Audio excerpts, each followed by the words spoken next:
And there we go. Microphone is on. Welcome, everyone. We'll make sure that is working. The volume should not be turned down on that one, I hope. And we'll see. My computer is reacting funny. It's probably too hot for it, maybe, I think. Sue Hayes says, I hear you. Okay. Good things. Everybody hears me. 5x5 and all that stuff. That's cool. All right. Thanks, you guys. And welcome, everyone. Glad to have you on board. I'm your host, DrFox2000, and you're watching VolcanoX live stream. And what you're seeing on the screen right now is not quite live. It is from 1839 this afternoon/evening there in wonderful Iceland. And the reason we put it back to that is because otherwise we would not be able to see it. It's dark there right now, and of course without that wonderful gooey hot stuff, we don't see as much. So that's what we're looking at. And anyway, welcome everyone. Glad to have you on board. First off, welcome to the wonderful moderators, Arizona Snowman, Piggy, C&D Boy, and possibly some of the other ones lurking in the background, like Gary, 24/7 Live, AZ Skies, or perhaps Joseph, Fields Official, somebody like that. I think Lucas has taken some time off, is what the word is, so he's getting away from the computer for a little while. I think every once in a while that probably does somebody some good. So no weird things. And let's see what else we got going on here. So I said hi to the mods, and we want to give the first person in the cookies, and that was Sue Hayes. Sue gets the cookies. There you go. That way we won't forget to do that. And let's carry on and see what else we got. Well, we do have a little bit of stuff to show you, but we don't have any glorious lava as of yet, unless it happens somewhere live that we don't know about yet. We'll see what happens. Anyway, glad to have you all on board, and I'm going to go through just saying hi to those wonderful folks who are here, and I'll start out with Storm Chaser 1211. 1211 adds up to 5, and also Sue Hayes, of course, who got the cookies. Sharon Stewart, I Can Hear You, is here. Old Nick, welcome back. B-Matt also in the house. LOL Gemma Super Kitty, and that is wonderful to see you, Dave, and Claire, and hopefully everything is smiley over there. All right. Welcome, Linda, and Barbarian is here, going up some more. Bloxyman22, welcome back, and going up a little bit more. Matt and Jen are back. Good to see you there. Old Nick, I think I got you there, and going up some more, trying to locate some other names. Like, we already got Sharon Stewart and B. Matt, I think. But now we got them twice. 3 times, maybe. Going up some more. It's going to be one of those days, you guys. I really don't know what to throw out there when we have very little volcanic activity. And it's a little tough sometimes. Peter Greenlee's also here. Welcome back, Peter. Going up a little bit more. Berger is in the house. Welcome, Berger. Ez was also in the house. So we got lots of people in the house. I like that. Going up some more. Frank McLeod is in the house. And let's see. I see a bird flying by. That's kind of cool.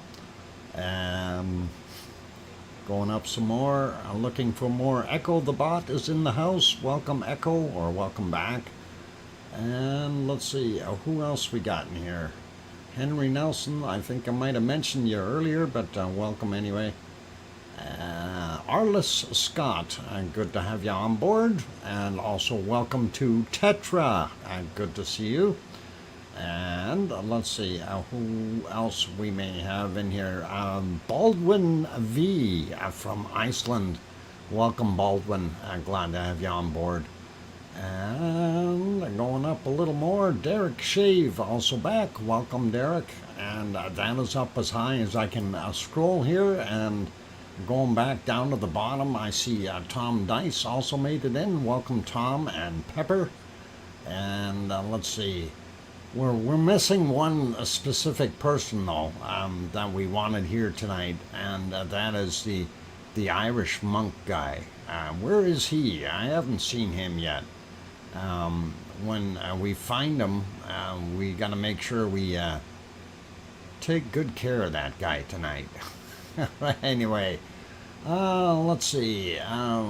Doing good so far. All right, you guys. Andy Morgan also got in here, and okay. Just trying to keep going here. Sandra Rockland just made it in as well. Welcome, Sandra. And let's see, what else we got going by here? A lot of people really quickly, all of a sudden. Okay, no worries. Yeah, let's go and take a look around a little bit and see what we've got. Since I said hi to everyone, we should be able to kind of go around our volcanoes and see what's cooking.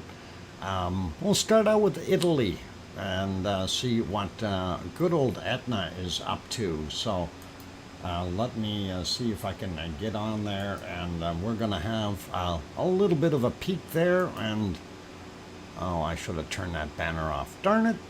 Oh, well. Anyway, Etna today, relatively peaceful for the most part. Yesterday it was a little bit more active. Actually, this morning it was as well. A little bit more smoke coming from some of the vents again, and it was kind of interesting when we see that popping up every now and again. And we do like seeing that. So Etna is not being completely quiet, and it does its things. Now, of course, these views you can't really see too much. I did find another feed here as well. This one, I brought that back in time though. Darn it. They changed my time. I had it set. And it was all ready to go. Oh, never mind. Okay, anyway, this is the close-up cam, and normally you can see it very well, but apparently they didn't like me leaving it paused, and it refreshed automatically. I'll put that back to live, and we'll go to the other one here, and this one, I don't know if it was working at all, or is it, yeah, it's like that. Okay, no good views. We'll have to settle for this one. I thought, yep, we're going to have an extra view or two, so, but that's all right. Welcome to Ed Galindo. I hope I said that right. And also Kim Raudenbush. I show up, and what do I see? You having a twirly icon on my screen. There should not be any of that going on. How does that work, Kim? Everybody else is fine. It's just you that seems to be buffering all the time. I don't get it. Anyway, all right, welcome. Okay, let's do magic. And Etna did do some magic yesterday, and or actually today is the official time on it. It was very early this morning, actually.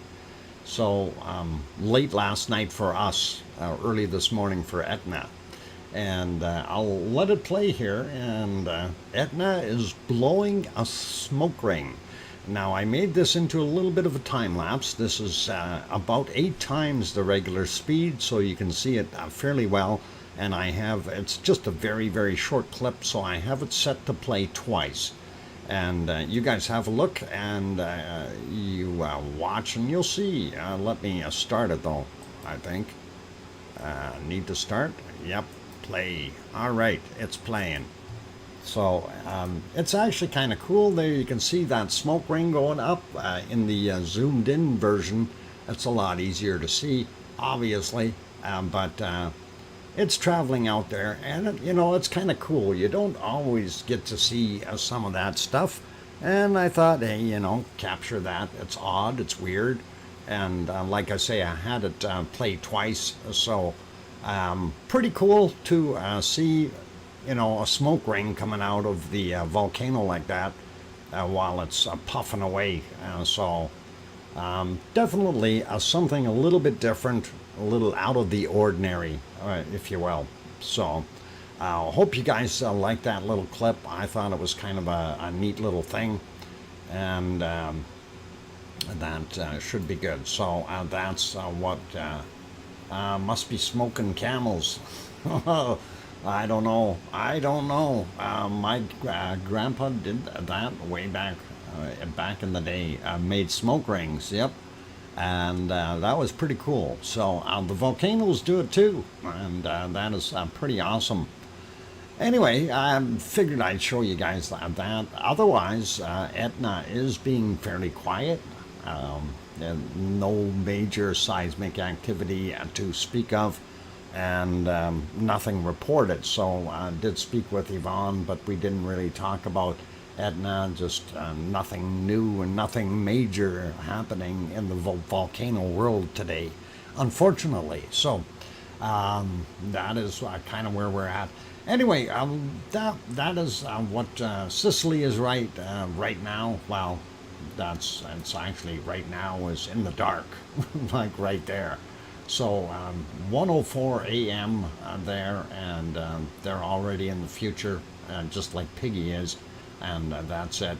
When you switched from record to live, was displayed for half a second. Oh, well, that's odd. I never see that on my end, and that's strange. Irish Monk, he's here.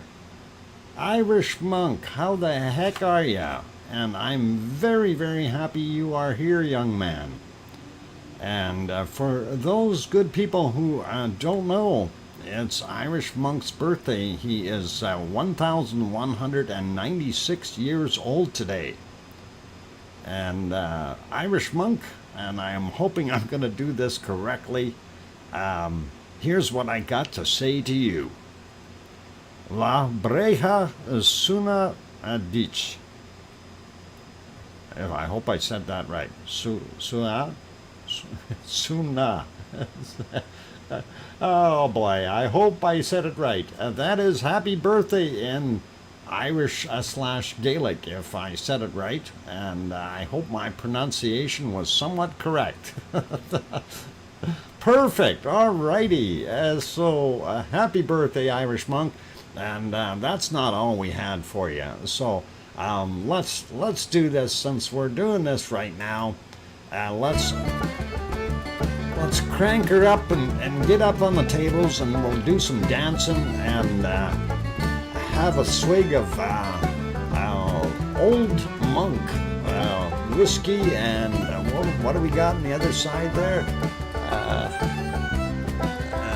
Tennessee whiskey of sorts. Anyway, happy birthday there, Irish Monk, and all the best to you. Hope you have another 1,196 more, and that'll be awesome. Yep, pretty cool, you guys. I'm not going to do a sing him happy birthday. It was bad enough I tried to speak Irish. All right. And thank Piggy for those wonderful cakes there. Those are excellent. Those are cakes, by the way. And you guys can dispense with those bottles. I don't want them. I want the cake.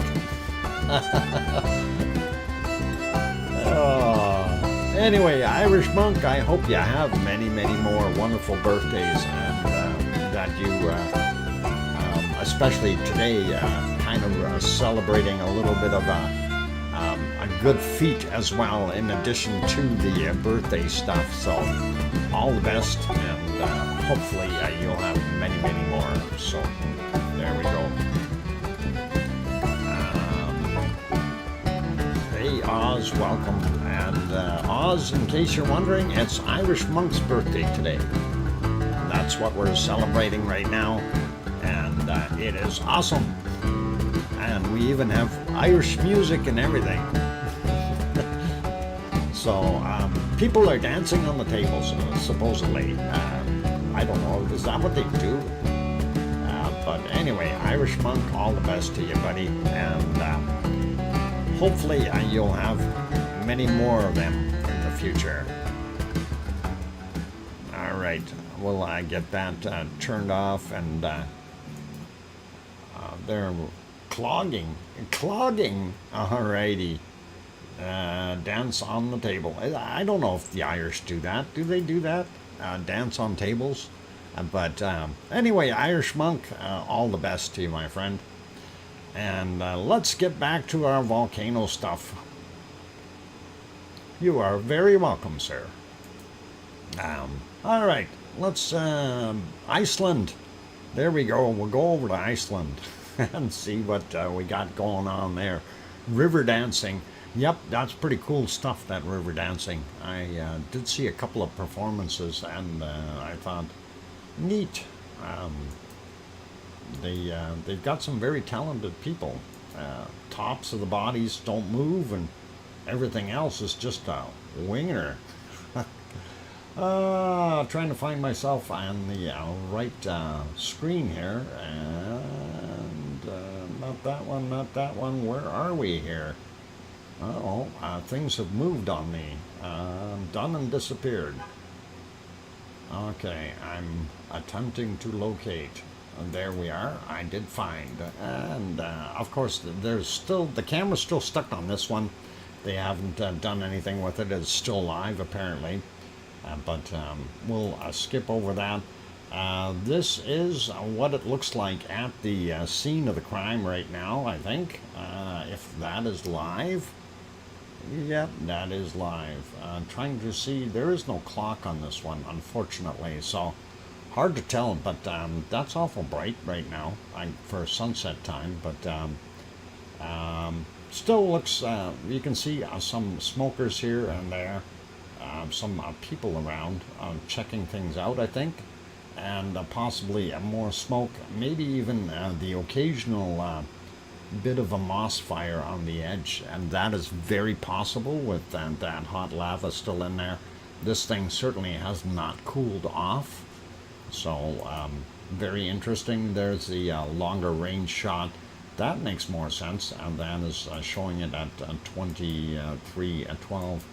Why is that looking so not sharp? There we go, that's a little sharper, but anyway, you do see the lights of Reykjavik, the capital. You see the pyramid there, that's Keilir. And if we go back in the course of the day, you can kind of see the Meridalia Valley here, and really nothing has changed. I'm sure there is some push going on yet from some of that lava moving and settling, and that'll still be fairly liquid underneath there, so oh boy, no, Ariane, no, we don't be asking that in here. Okay, thank you. You got to remember, this is a family show, all right, please, and yeah, that's all right. I know there's humor in there and everything, but it's a family show. Let's remember that. All right. Anyway, yeah, lots of stuff going on. You can see Keilir in the background here, and of course nothing really new, and it never made it out the eastern side, so the lava did not exit the valley. There is still an estimated 11 to 1200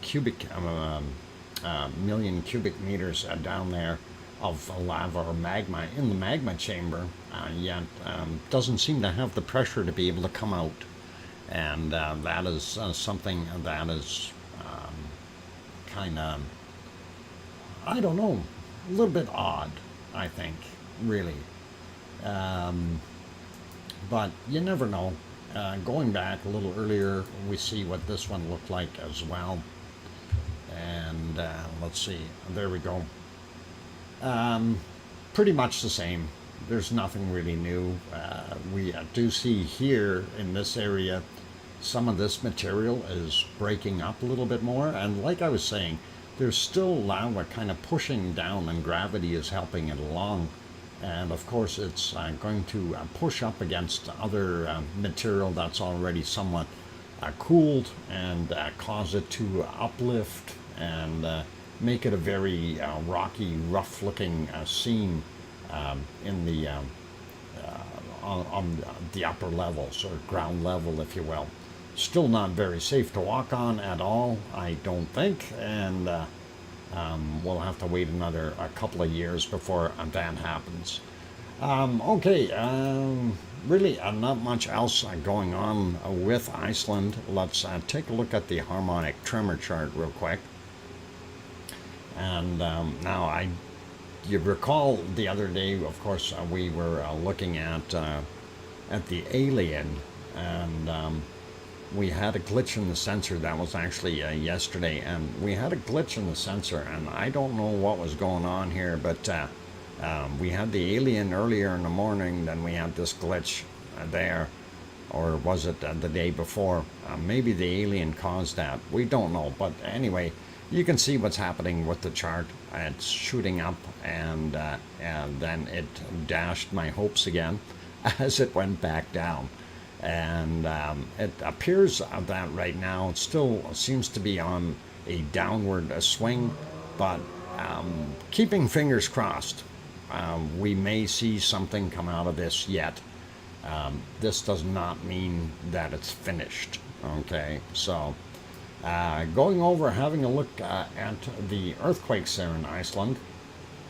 I'm trying to find the right page here, you guys. All right. I was zoomed in somewhere else. Interesting. Zooming back into our area, and what do we see? We see a 1.17 at 4.7 kilometers down from 1221. That's actually reasonable. There's Ragnar. No, that's Krusevik. This is Ragnar. That's not even in our area. Never mind. That's too far away. This guy, what's he? 0.9. That's a little shallower, but still fairly deep. Only a 0.1 though.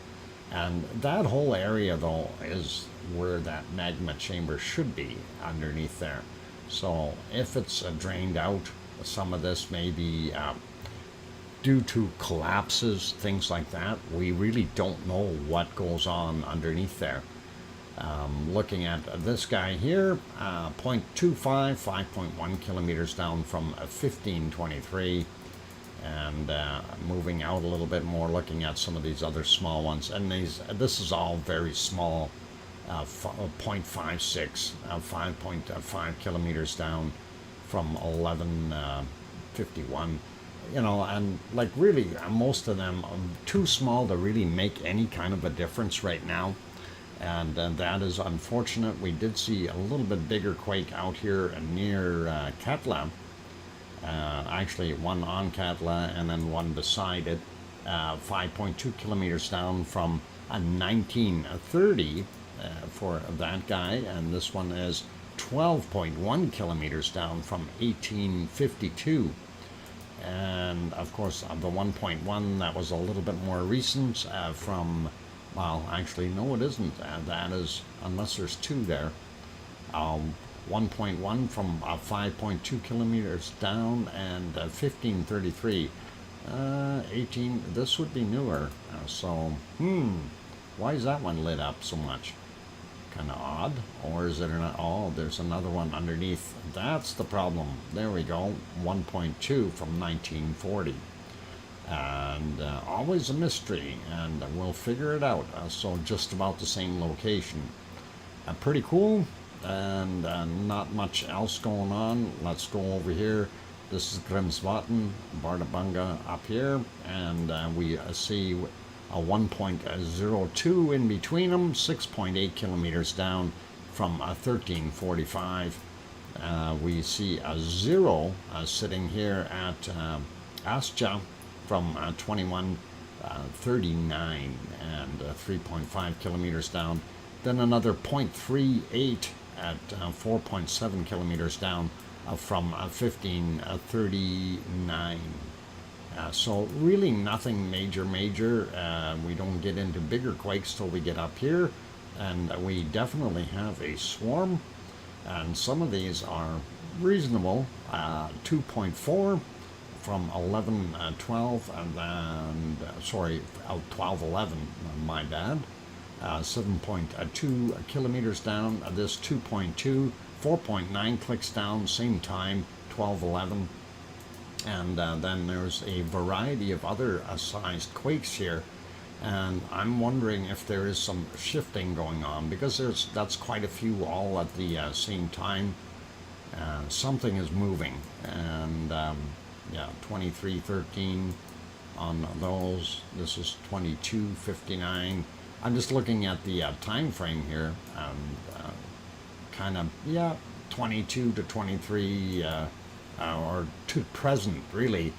These are very fresh, some of them, so very cool and awesome to see.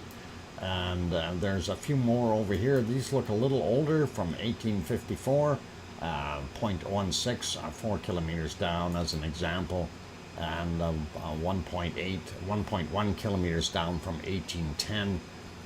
Gives us a pretty good idea that that's all in that same time era. But really nothing major to look at. We do see a few over here as well, and that is in the northwestern regions. Again, small ones, nothing major. 3 kilometers down for this 1.17 from 1124. This is 1.21, 6.8 kilometers down from 1228. Get at this one here of 0.84 from 1532, and it is 10.25 kilometers down. So, yeah, boy, really kind of disappointed. I want to see a whole swarm of quakes right here, and really make things go. The other map doesn't look very enticing either, and that is what they have for the last 24 hours. Oh, they're showing a bigger one here. I wonder what that's about. Wasn't on our other map, so that's within the 24-hour period though. That is from 1944, from yesterday, and it's a surface quake, 2.4. That could be some fun, or that could be something shifting, big stuff. And they also show this 1.0 here. Let's zoom in here and just have a look and see what it is. From today at 7:45 a.m., 6.8 kilometers down, 1.0, so a little further down. I don't think there's anything else on the map other than these guys up here, and we looked at that little swarm. I doubt very much that we'll see an eruption up there though, and that is kind of what it is, but we'll see.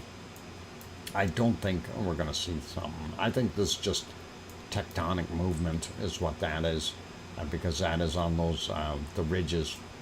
And let's leave it there, popping over to some of our other volcanoes, and we'll see what we've got. And let's get into the Azores.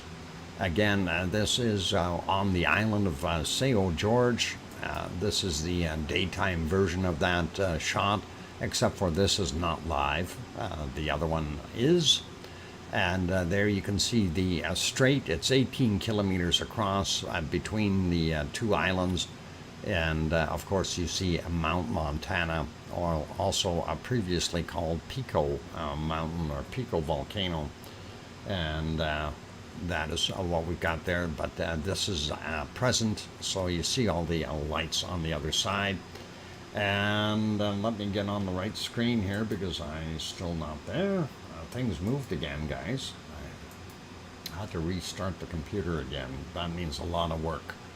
Anyway, we see in the cove here a little bit of white water, not that much today, so a little bit calmer seas, which is really nice. Let's have a look at our quakes there, and make that a little wider. Where's my make it wider thing? This one, there we go. And 25th today, so we'll start out with that 1.9, 3:21 a.m. is what it's showing there. Then we got a 1.5 from 3:21, so both at the same time.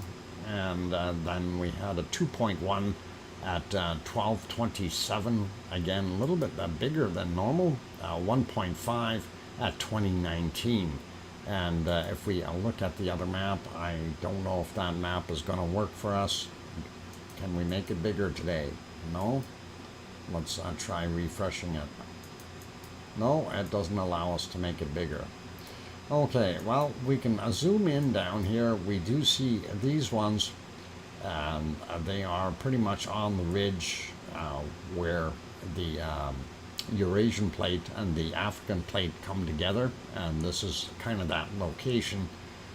This is from 7 hours ago, 2.3. Then we have 3.7, a little bit bigger quake, 15 hours ago, and then also a 2.0 from 15 hours ago.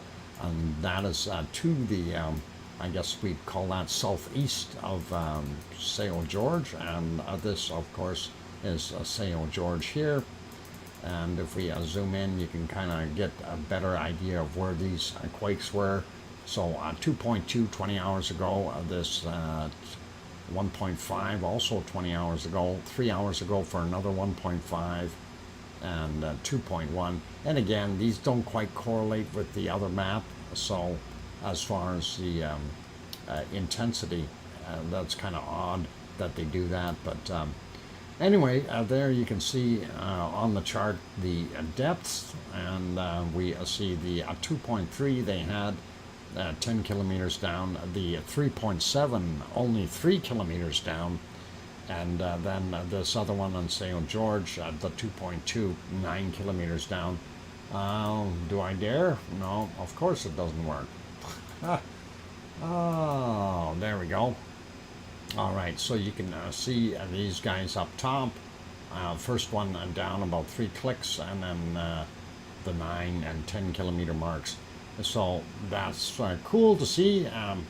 Hopefully we'll see some action. These ones down here, I don't know if they're indicating to us that we've got major amounts of magma movement or something.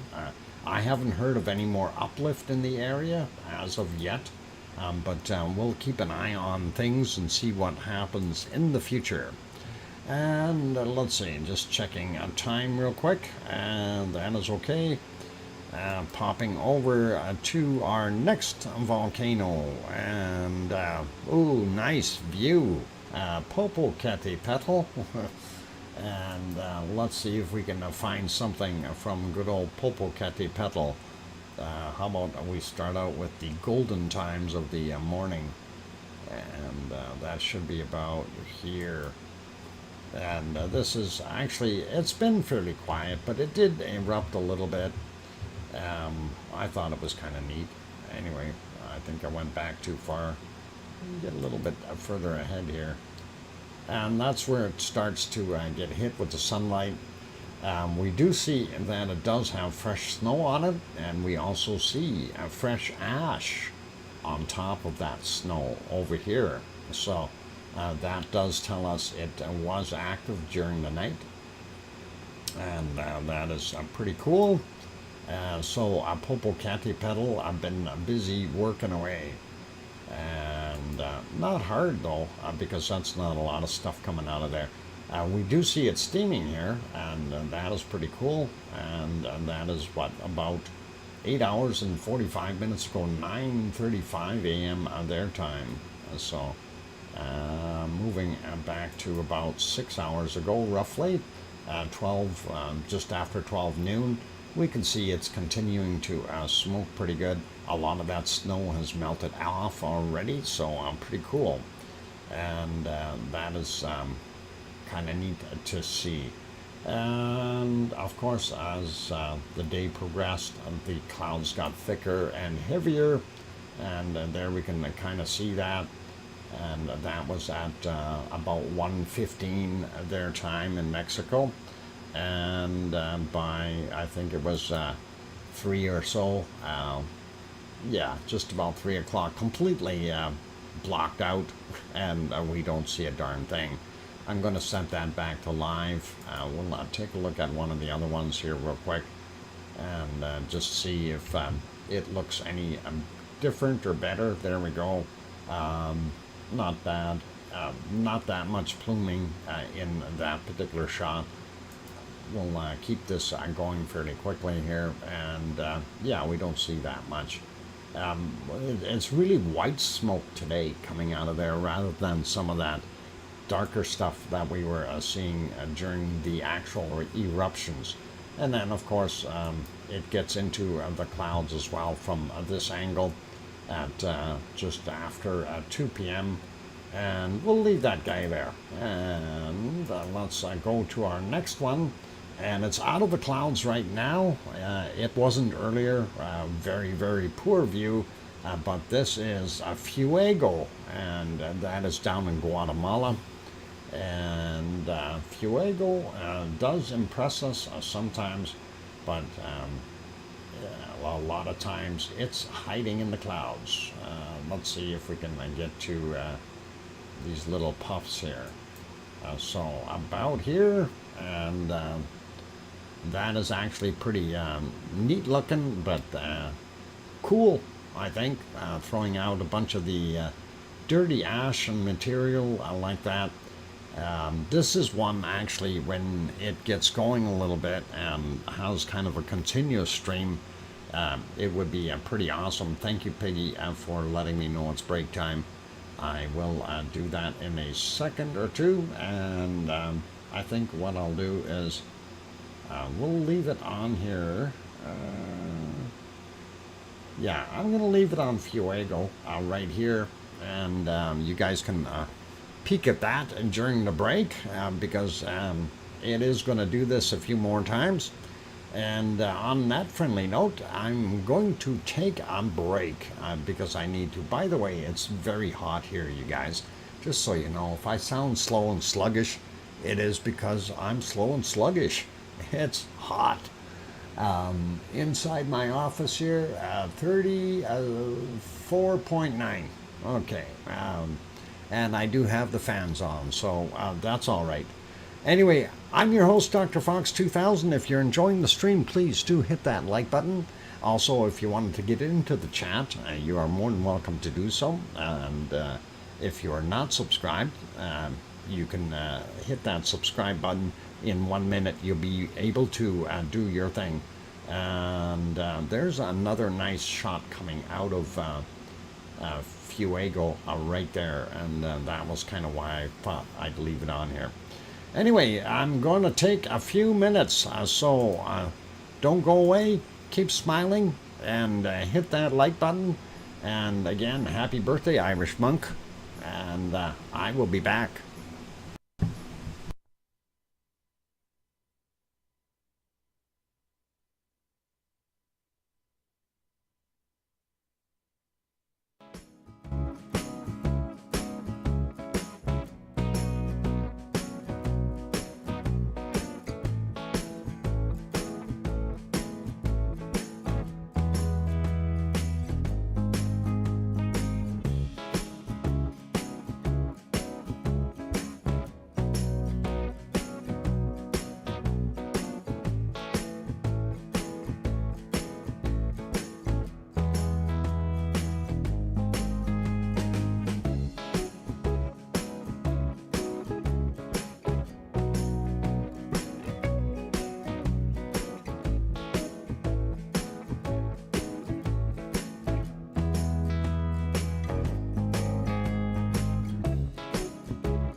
Okay, got the microphone back on. Welcome back, everyone. I'm glad to have you on board today.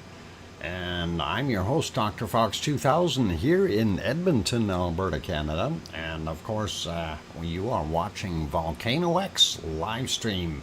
Thank you for the welcome backs from Piggy and Kevin and Grandma B and Andy Morgan and probably a bunch of other wonderful people. and like Michael and let's see, and there's a few more in here. Let's see, and I hear you from Sharon Stewart. Dino, welcome. Glad to have you on board. Maui Me is here, and Nancy Buchanan. Hey, glad your meeting was over early. And of course, Michael, welcome. And let's see, who else popped in here? DJ Puff the Third is here. Grandma B is on board. And let's see, I think we've got everybody else in between there.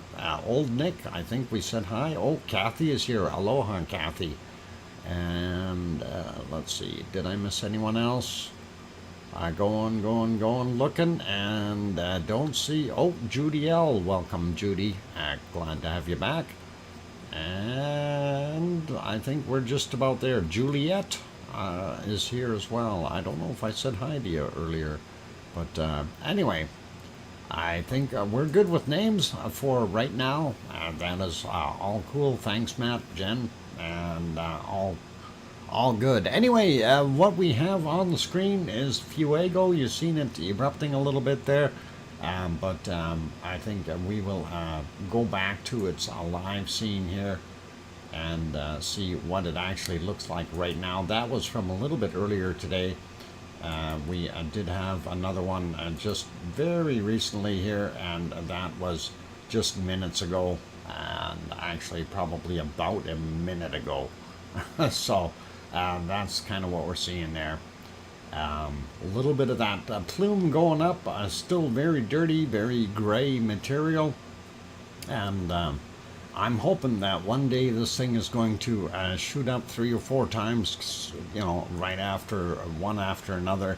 It does have that power to be able to make the volcanic lightning and stuff like that. So that's what we kind of want to see out of this one. A couple more people popped in. Tom Truelove, welcome back. And I see Alvaro Maldonado. I hope I said that right. Welcome back. Welcome back. I think you've been here before, so good to have you on board from Orlando, Florida. Okay, cool. Anyway, that is Fuego right now, and we will leave that be. Gonna take a quick peek. This is some off-gassing happening from Cerro Negro in Nicaragua. You can definitely see that it is throwing out an active plume of smoke. So that is something to note, and that is fairly current. That was from 1740 their time. So that is probably very close to our time here. 1840. No, 17, yeah, that's about the same time zone 5 minutes ago. And the next one, of course, is Messiah, also in Nicaragua, and you can see it's off-gassing as well. It's cooking down there, somewhere down in the caldera.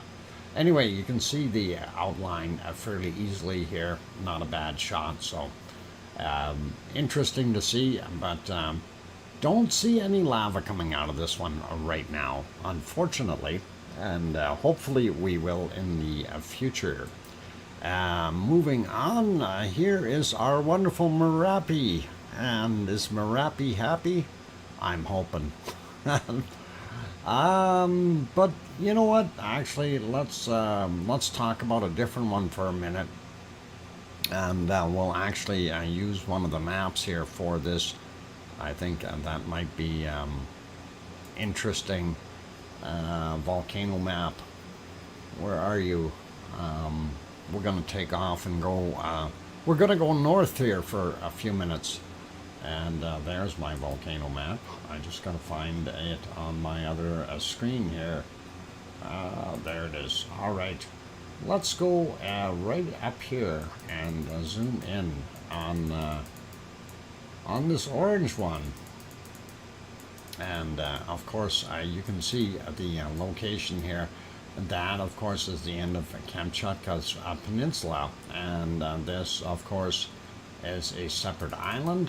And here you've got Chikaratsky, and there is Ibiko. And Ibiko was being kind of interesting today, and I don't know if this will work here. I have a very small little sliver of video that you can watch, and it was very short in duration, so it was interesting. If you want to watch the entirety of that video, I thought I had that set to play twice.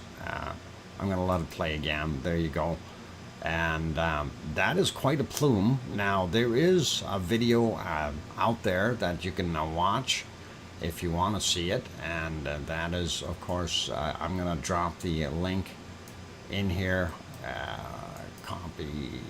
And we'll get the link into the chat. And you guys can have a look at that one on your own, because I can't show any more than that. I'm just going to show you where that video is, and that is pretty cool. And let's see if we can copy that, copy link, and paste it. So they have a little bit more of a video there, and you guys can have a look at that. That is a pretty awesome shot.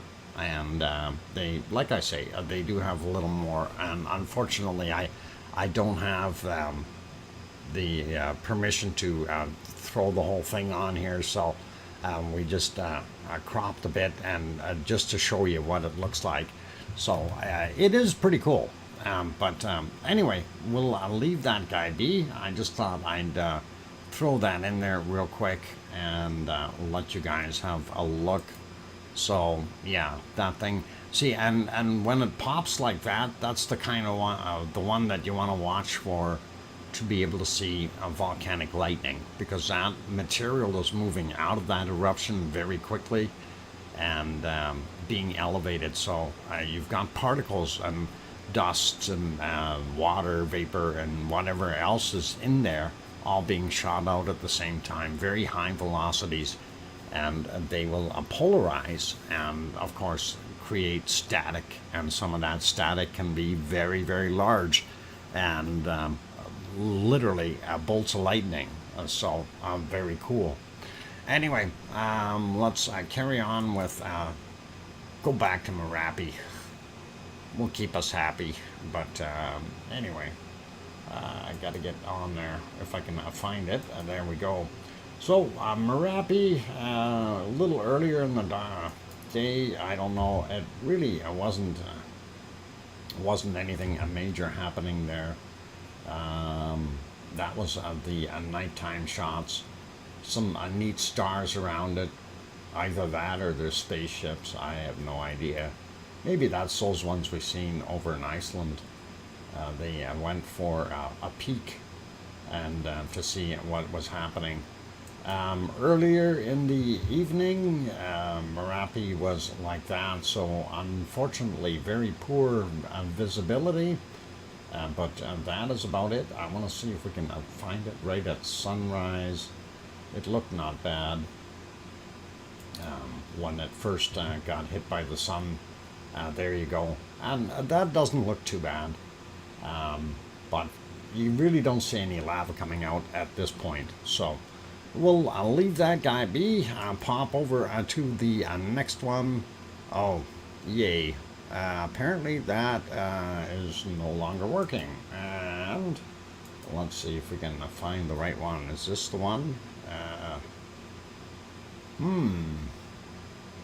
Okay, something went wrong there. Okay. Well, let's go to that. And let's go to this and get rid of the other one. There's Krakatoa. And that is apparently current, 6:44 a.m.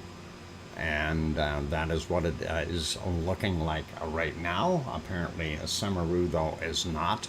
And their stream is down. But Krakatoa is doing its thing, or Krakatau, son of Krakatoa. And that is pretty awesome. Let's see, where else can we go? Let's go to Japan. We still have a couple minutes, so why don't we go there? And Ruapehu is still in the clouds, by the way. Otherwise, I'd show that. And at least it was when I looked last time. Moving over to Japan. Let's see, where is my Japan shot? There we are. Just in time. Whew, we made it. Of course, you can see what's coming. It's a good thing we got here. The ice cream boat is just pulling in. Oh, the boat is coming, the boat is coming. Yes. And for those who need to go get ice cream, you run down that road down here. You see it curves. And down here at the lights, you hang a left. And you get down there to the dock. And they'll be right there. And it'll all be good. Give them a few minutes to dock, though. And, yep, you can definitely get some ice cream. And that is cool. Okay, looking at the volcano itself, a little closer up, we do see that it does have a grayish tinge to it, and definitely something going on there. Just we are not able to see what it is because of that ejecta and everything that is coming out is just kind of sitting there and hovering right over top of it. Making visibility pretty much nil. The close-up cam, of course, is this one here, and you can see that it is pretty much stagnant, just hanging there. Not a lot of movement to it at all. You can see some of the cloud moving, but very, very slowly, and that is all the way it is. Moving on, going up to Aso. This is Aso-san, and that is also in Japan. There's the caldera, and of course you can see a lot of steam coming out right now. They've had a fair bit of rain in the last couple of days, so whenever it rains, we do see larger and larger amounts of steam coming out because the floor area in there is very hot, and that is just the way it is in that particular volcano. Sometimes it will erupt, others it won't, and right now it is in a green state, so we're not worried about it, but it is still hot in there, obviously, since we're seeing steam. Pretty cool, or hot. And Suwanoshijima, down in the southern islands of Japan, we can see right now there's kind of a plume going up and a cloud up above it. So we know it is off-gassing, and he's still erupting ever so slightly, popping back in time, though. I don't believe we've seen too much from it. I was hoping to see lava, but, you know, we can't have everything. And that's kind of what we've got there. Extra cloud, a lot of storms going on there in Japan, so it's always hard to see stuff. Looking at some of the nighttime shots, you do see a little bit of a red glow in there, and again, it's one of those things we don't know if that glow is caused by something else or if it is actually lava in there, and that is causing that red. So that's kind of 7.5 hours ago. That puts it at 1:26 a.m. in Japan when we looked at that, and that is in the future, you guys. This is a time traveling show. We've gone to the future. Never mind.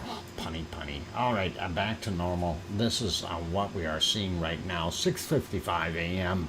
as we have successfully navigated across the timeline, and we are now on the 26th of August rather than the 25th. And let's get back to our ice cream boat and see if it's docked yet. Yep, just pulling in there, you guys. Head on down, and they'll be there for a little while they load up all the other cars and stuff. So pretty cool, pretty awesome. Let's carry on to our next volcano and see if we can see it or not. We cannot see it. And of course, that is Taal. And Taal is hiding in the clouds and the water vapor and everything else that it loves to bathe in. And we can't see it. It's back in here. We can see a little bit, but not enough to be able to tell if this thing is off-gassing or doing any of the above. So I'll leave that guy be. Carry on to our next one. Hey, what is that? That looks like an old faithful thing. And let's see, the geyser is geysering. And this is probably a good time to get ready for a break. And we can leave it on here while we're seeing Old Faithful do its thing in Yellowstone National Park. And it is pretty awesome to see that. And actually earlier this morning they had one of the eruptions. It was really, really high, and I thought, wow, this thing's really giving her. And I mean, the if you're looking at you can see in here about the height of the actual plume, and then the other stuff is just off-gassing. Thanks for the zoom in, buddy. That's what we want to see. But you can see it. It's about here is where the actual jet is getting to, and then the rest is just off-gassing. But that jet was way up earlier when I watched it this morning, and I thought, wow, that was really going. So hopefully it'll continue to entertain us for years and years to come, and as long as we see stuff coming out of there, we should be pretty safe. If it comes out of there a lot harder and faster and progresses, it will run dry eventually. If we have, say, a magma chamber break or leak and get up a little bit and heat up the ground a little bit more, if that magma chamber, though, happens to come in contact with some of that groundwater that is actually being used here, we could have something far, far more dangerous happen. But I'm not going to turn around and worry anyone. It's very, very unlikely that we'll see the super volcano break through and erupt. Anyway, you can see the remnants here. It's starting to die back down, and that's still pretty cool to watch. Anyway, you guys, it is just about time for the break. So for all those good people who are here, if you are enjoying the show, please do hit that like button if you haven't done so already. Also, if you're new and you have not subscribed, you're watching from the outside, and you want to get into something, you can certainly hit that subscribe button and be part of our wonderful lava family here. And you are welcome to jump in and chat. Just need to be subscribed for at least 1 minute in order to be able to do that. And on that friendly note, I am your host, DrFox2000, here in Edmonton, Alberta, Canada. I will be back in about 5 or 6 minutes, and we will have bacon seeds when I come back. And of course, bacon seeds. We like bacon seeds. And if you don't know what bacon seeds are, don't worry. There is no test. You'll figure it out real quick once we get at it. Oh, maybe there might be a puzzle, though. I don't know. We'll see. Might have to throw the puzzle back out there for you guys to figure out. All right, you guys. I'm your host, DrFox2000. I'll be back in about 5. Keep smiling.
microphone is back on. Welcome back, everyone. I'm glad to have you all on board today.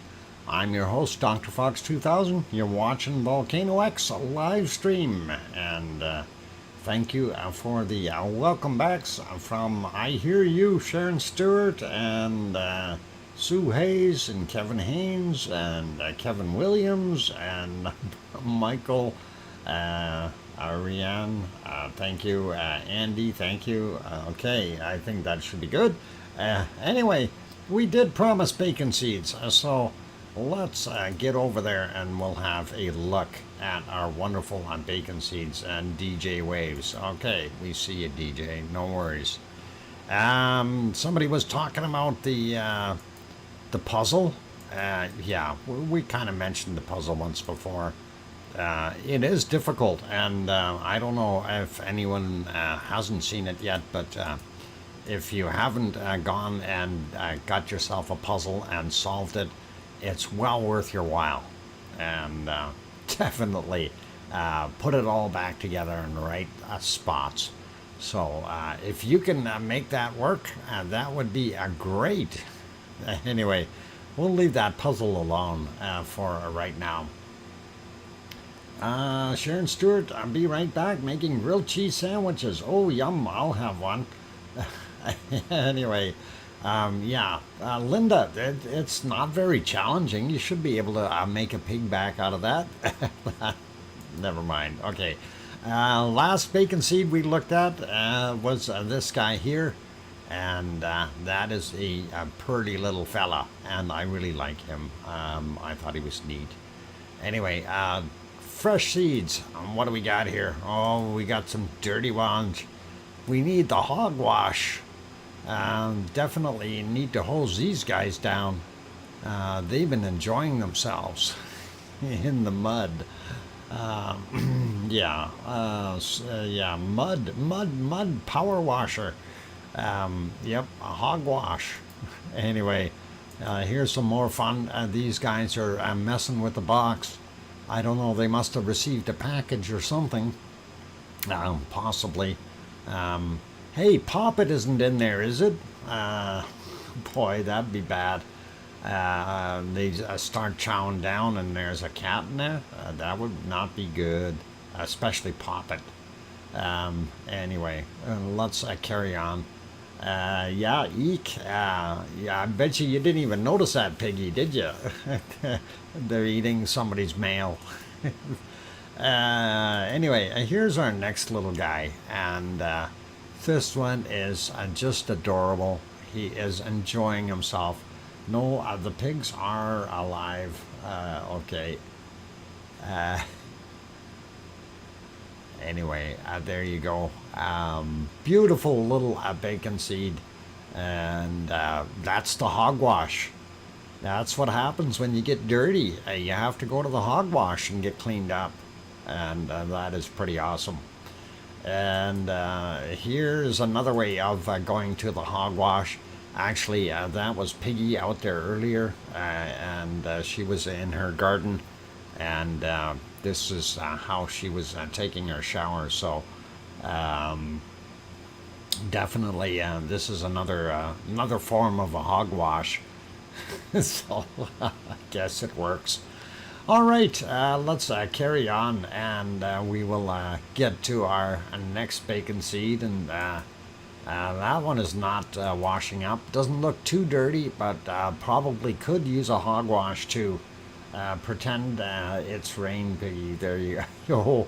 Oh, Linda, that's a sore point. Watch out, she'll kick you in the kneecap. No, hang on, she won't, but that's okay.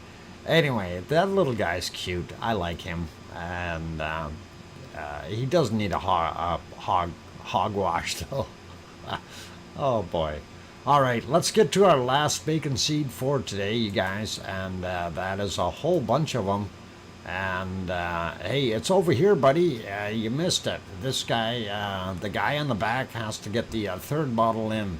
And that'll be okay. They're crowding him out so he can't see it. But he's trying to get in there. He'll make it. Anyway, that is a I guess that is what you call a surrogate pig or something. I don't know. Something like that. Pretty awesome. And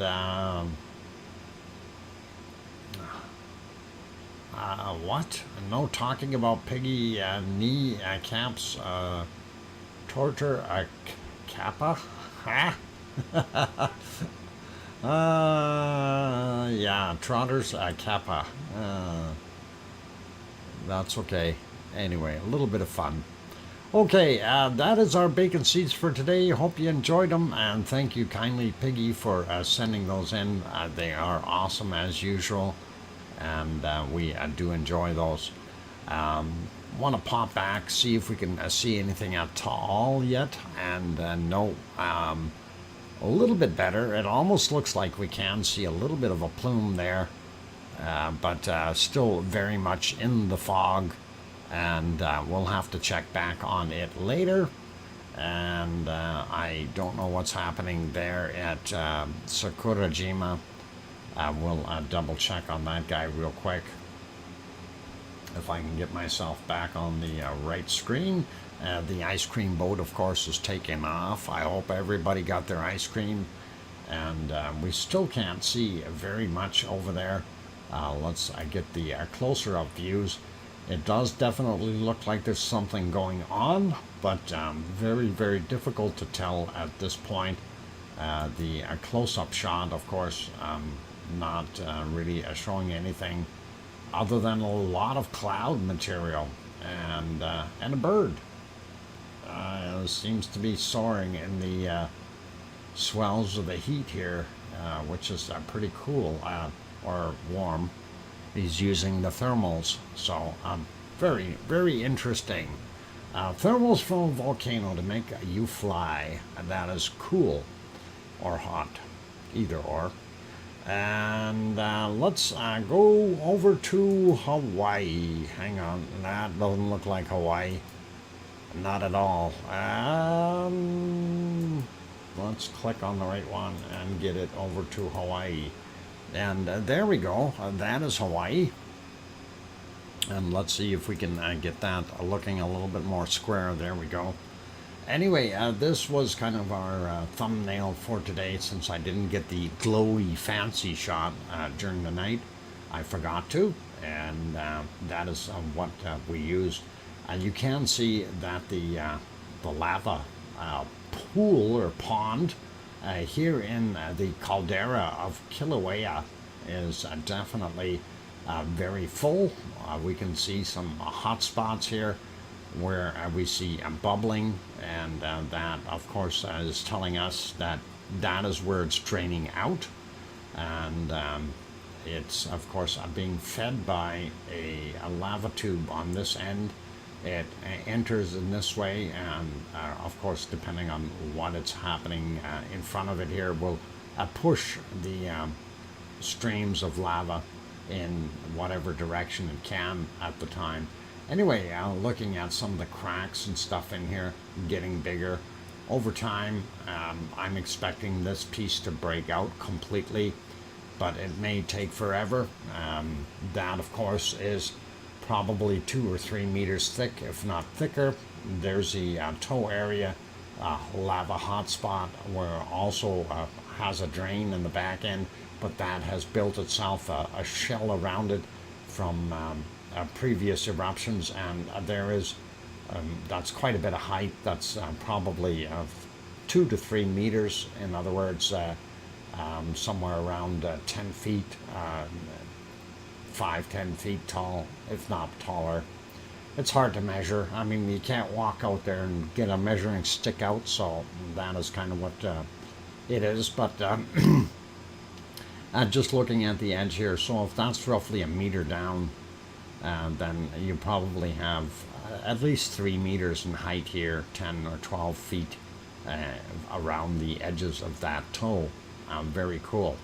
And let's refresh it to what it looks like right now, and that is kind of a nicer shot. I like that. We can see the a little vent here, that is for that lava tube, and this of course is where it enters. And again, you can see the glow or drain spots. We can now see this one that is feeding the toe area here, as we call it. And of course, you see the other places where it is draining. And that is a pretty awesome, nice pattern in there. So looks really cool. Here is from 1213. The other shot, a little wider shot angle here. You can see all the way around that crater. And we can see the raised area here that I'm circling. And of course, this stuff is a lot older and drier and cooled off a bit on top. And that is fairly thick in some places. It's up to 4 or 5 meters thick, but it is floating. It's floating on top of the other lava that's underneath it, or magma. And that is very, very cool to see. It's a unique thing here right now. And of course, you can see what they call Pig Island from this angle very well right there. And that is the original floating island that they had there. So very neat to be able to see something like that. You're not going to see this in other volcanoes. This right here, of course, is where the primary vent is located. And of course, you look around the edges, you see it's a little bit smoother and looks kind of more uniform color. It's because that's fresher material, and we do have some very hot areas still around the edges here because they are lower down than this old base rock. And of course, that was sitting down further lower in the caldera when the level was a lot lower when this built up. So that's why we're seeing it looking like it's turning into a smaller island all the time. Very cool. Anyway, I'm going to refresh that. That is what it looks like at present. Again, you can see the lava pond. You can't see the toe primary vent right here where all that smoke's coming from. The little hornito and divider here where the lava tube is, also smoking quite a bit. And then we've got a couple other spots that are smoking, don't know why. Probably fresh lava coming up and getting in contact with older, cooler lava or stuff that's solidified somewhat. And looking at the edge here, you can see a lot of off-gassing here as well. So you've got fresh lava hitting the older, cooler material there. Looking at the other shot from the other side of the caldera, that is again from this morning, or actually right at noon, or 12:01 is the time on this shot. And again, you can see a Pig Island right there. You can see how it is raised around the edges, or the center area is raised. The edges are actually how it drops off, is what I meant to say. So pretty interesting. It's also very interesting to see that the level here in the actual pond really isn't affected by how much rise and fall there is on the big island here that it's created. So very neat to kind of be able to observe that. So that means that there's something happening with the primary vent that it's keeping the lava in here. Anyway, that is the revised version of that, the current time. So you can see it's still there doing its thing. You see that extra smoker. There's that little vent for the lava tube. And of course the pond itself, primary vent right there. Let's go over to the thermal. There it is. And in the thermal, I'm going to push it up just a little bit. There we go. We can see some hot spots around the edges still, as mentioned before, and the lighter area around the perimeter. Basically, fresh lava sitting in there, and it's fairly fresh anyway. Slide that down just a little bit so we can see that bottom corner. There we go.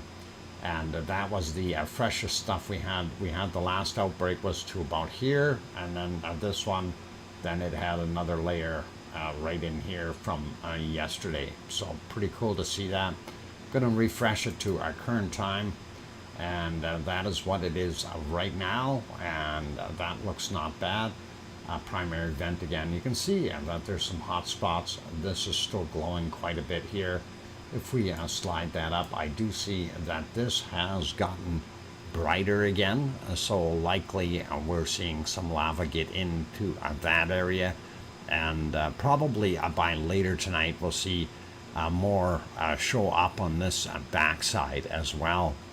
And pretty cool, pretty awesome. I wish this shot was a little bit wider, but I guess if you make it wider, then you have to readjust that camera again, and thermal cams not the easiest to get everything just so. And I guess, well, they have it set. Let's leave it there, right? So that looks pretty awesome. And let's see, what else we got here? We looked at pretty much all of our volcanoes. Looking at the time, I guess we could jump over, since that is Hawaii. We'll go do the earthquakes on Hawaii. And I gotta find my map first. There it is. Yay, I found it. And that map is fairly quiet as well. Not anything really super major. I didn't realize that were a couple of extras. I checked earlier, there was only a few in here, but I see we've got a swarm happening. That's all right. This out here is out here by Luihi, a seamount. And for those who need to know, that's the Hawaiian Islands, and we are looking at the big island of Hawaii. And these are the quakes. I will show you the quick shot here of the ocean floor, just so you can get an idea. And there is the actual Luihi seamount top, and that is where that quake happened, and it is a 1.9 from a 12:03 this afternoon, and 9.8 kilometers down. And that is pretty neat. And then we see these other ones here, another 1.9 from 1438. That one is a lot deeper, 29.8 kilometers down. That's more like the rest of the ones in Pahala. So let's go back to our satellite view there and zoom in a little bit, and we'll start to grab some of these. Let's grab this guy first, since he's all alone out here. 1.9.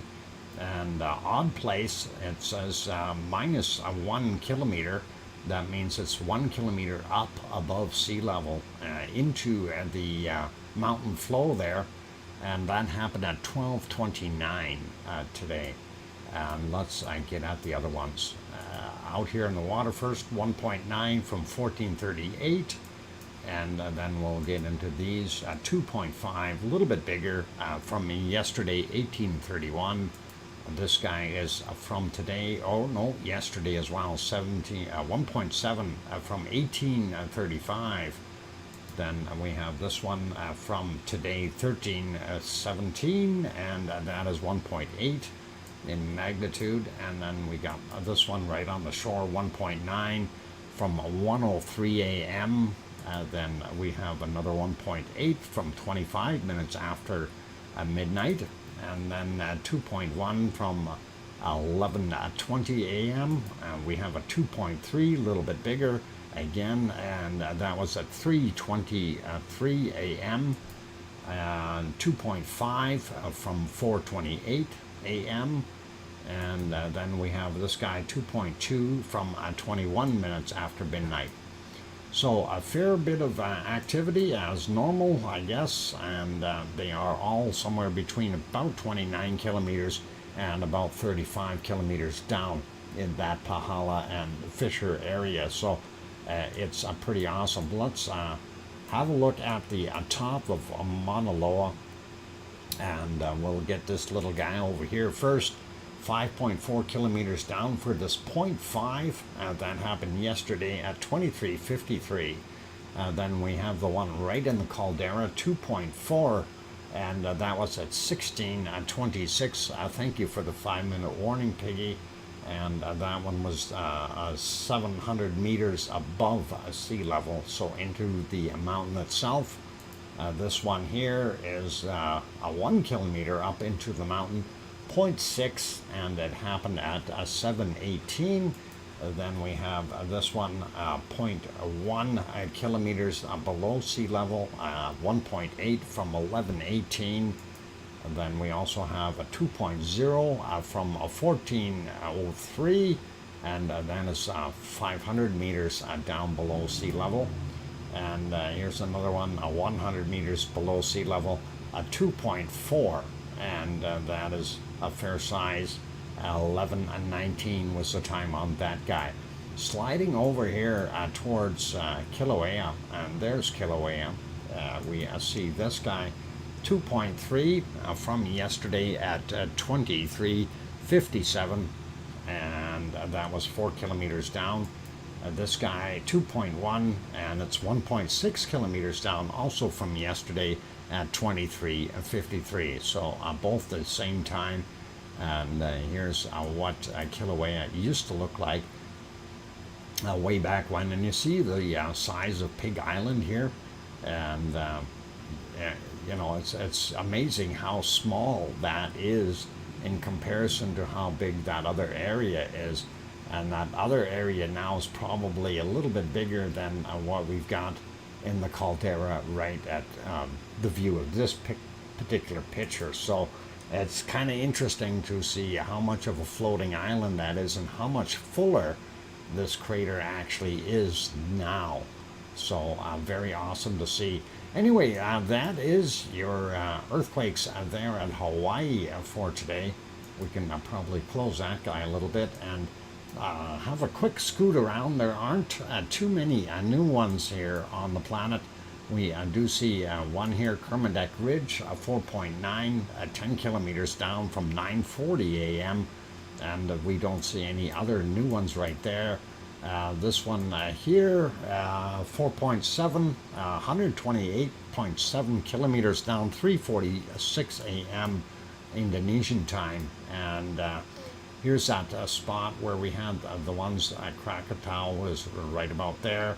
So you figured these would affect it, but this is a subduction zone. It's going in underneath here and creating some rumbles. This is 5.0, 35 kilometers down. Happened yesterday at 21:21, and going up the coast here a little bit, bottom end of Japan, and not quite.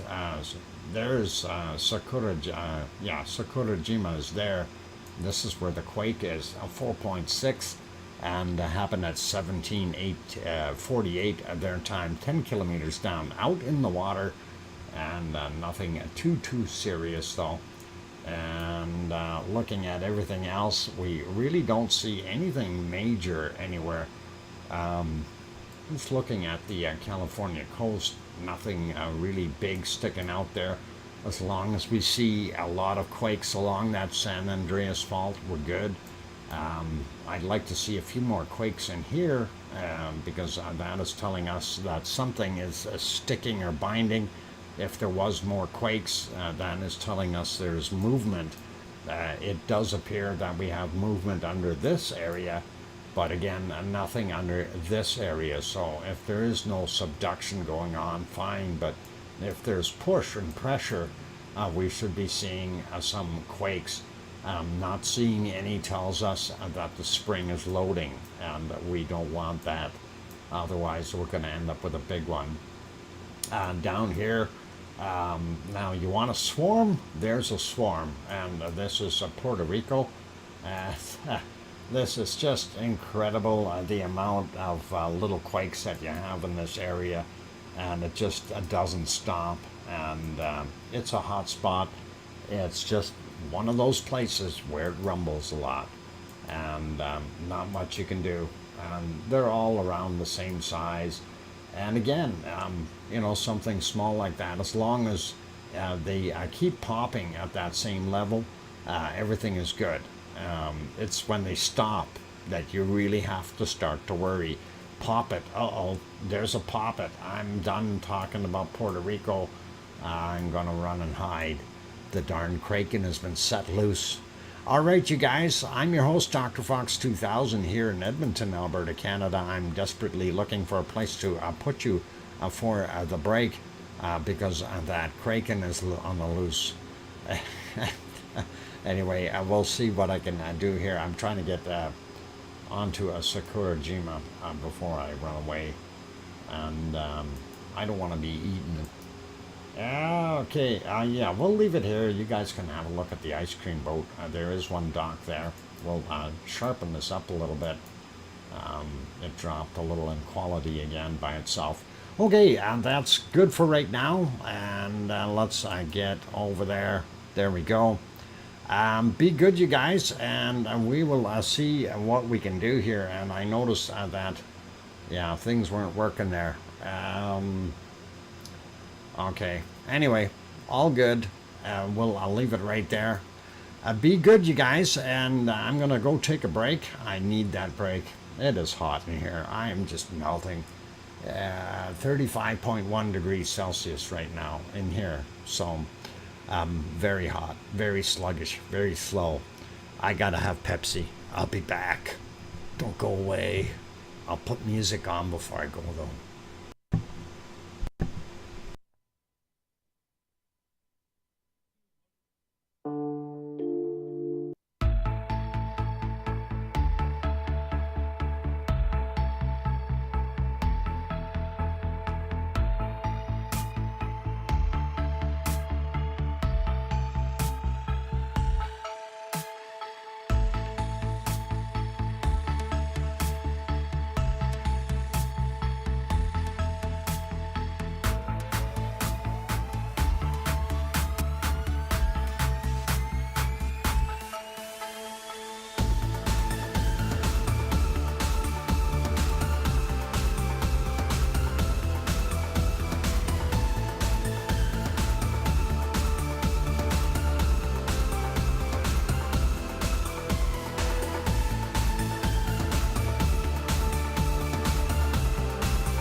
And there we go. Microphone is on. Welcome back, everyone. Glad to have you on board, and thank you for the welcome backs from Piggy and hey, Leo. Good to see you.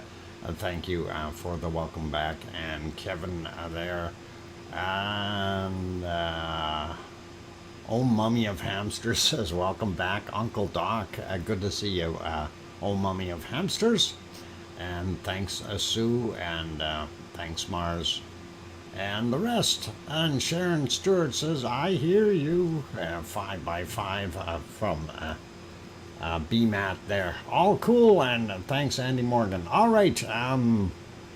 Now, somebody said I should throw that other map on there as well for the Pacific Northwest.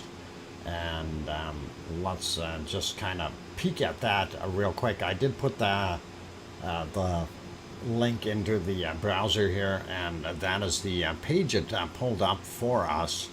And I'm going to have to see what all is involved here, but that is pretty interesting looking, and we may see if we can make that a little bit larger by leaving out the blog stuff on the side here. And we'll get that zoomed in a little bit for tomorrow. So that'll be cool. That way we can see what's going on in the Pacific Northwest as well, at least on the U.S. side for the most part, which will be pretty cool. First time looking at that. Well, I think I actually have this somewhere, but I'm not exactly sure where the heck I put it. One of the links somewhere. But we'll see if we can add that to our little registry there, and have a shortcut for it. It also includes BC. Yeah, I do see that. I do see that it has some stuff from further up north there as well. So that is pretty cool, and that is all part of the Pacific Northwest as well. So we'll definitely keep an eye on this and study it a little bit more for the future, and utilize it. Thanks. Appreciate it, and that's awesome. All right, zooming over, we wanted to have a look here at the Azores. No, not the Azores. Canary Islands, sorry. We already looked at the Azores. Canary Islands, where everything is nice. We have a flashing star on La Palma. And zooming in a little bit, we see it is right on the edge. It happens to be a 1.4, and it is 13 kilometers down. Happened at 21:43, and that is kind of what we're seeing there. Not too many others from today, but we'll take a look at those. Seeing this one from 2:31 a.m., 13 kilometers down, not too far away from our flashing star. And that is interesting, makes you wonder. This other one also in that same vicinity, 12 kilometers down, 1.3. This one was a 0.8, by the way. This is a 1.3. 3:40 a.m., 12 kilometers down. And then we get this guy. That is over near our old Cumbre Vieja, and that is showing 2 kilometers down and a 1.0. That may be a pressure crack or something from the extra weight on there, being only 2 kilometers down. That would make sense, but you never know. I don't know what actually caused it. It's there. It's 2 kilometers down, and that happened at 4:07 a.m. Today at their time. And of course, the one that is right on the edge there, and 13 kilometers down from 21:43, 1.4 in magnitude. So not bad, and don't see anything really ominous there. These older ones, I do believe that is older, from the 23rd. Yep, that is there. This is the other one up there from the 24th, 3.5. I'm not going to worry about those. And that's kind of what we got there. Zooming out a little bit of this map, and actually I think I'm going to refresh this one if we're going to go by any times on it. Definitely need to have it up to date. it doesn't do that automatically, unfortunately. There we go. Real quick at our look at our Icelandic volcanoes. Astra still on the list as a yellow. You never know when that's going to pop. And they're still showing an orange at Fraglfjall. In other words, Siggy is still considered to be in a semi-active warning and a minor activity state. We'll see what happens. And when they say minor activity, I hope it is it's just having a snooze and comes back to life. I want to see those other 12 million cubic meters of magma come out of there. At least that, and maybe a few extras. Anyway, looking at the rest of the ring of fire, basically doing its thing, and it's all good.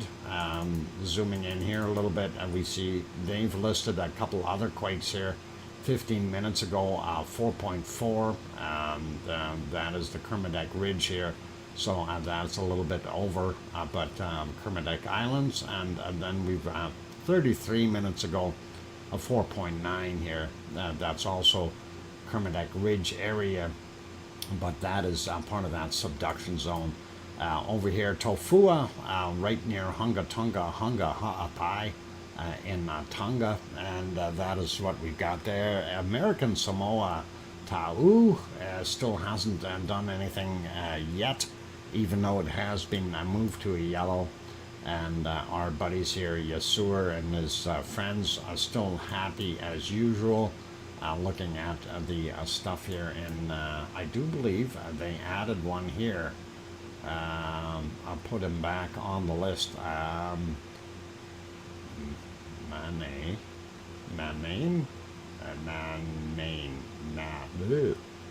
Okay, never mind. Anyway, they put one of these on here. Yesterday we didn't have it, so something got put back on as an orange. That's cool. We'll have to keep an eye on it. Of course, Luolatak, Ra'ung, Semaru, Narapi, and Krakatoa right there. There's another quake there, 4.0. I didn't see that from earlier. That's from 2:48 a.m. We did have these ones here that 40 minutes ago, 5.1, and we did see that. Ibu and Dukono are still active, very much so. And Awu down here with his buddy, and then of course Ken Leon volcano is there. Mayan. Mayan is the one that kind of took over. It used to be Bulasan right there, but Mayan is now the one. And all are still doing its thing. Zooming in here a little bit towards Japan, we can see they had a couple little quakes. I'm not going to worry about those. And then we see Suwanoshi-jima still red, and Sakurajima also are still very much so active. And zoom out, there we go. And of course Chikoratsuki, and we already looked at Ibiko's little thunder there that we seen earlier, and I thought that was pretty cool.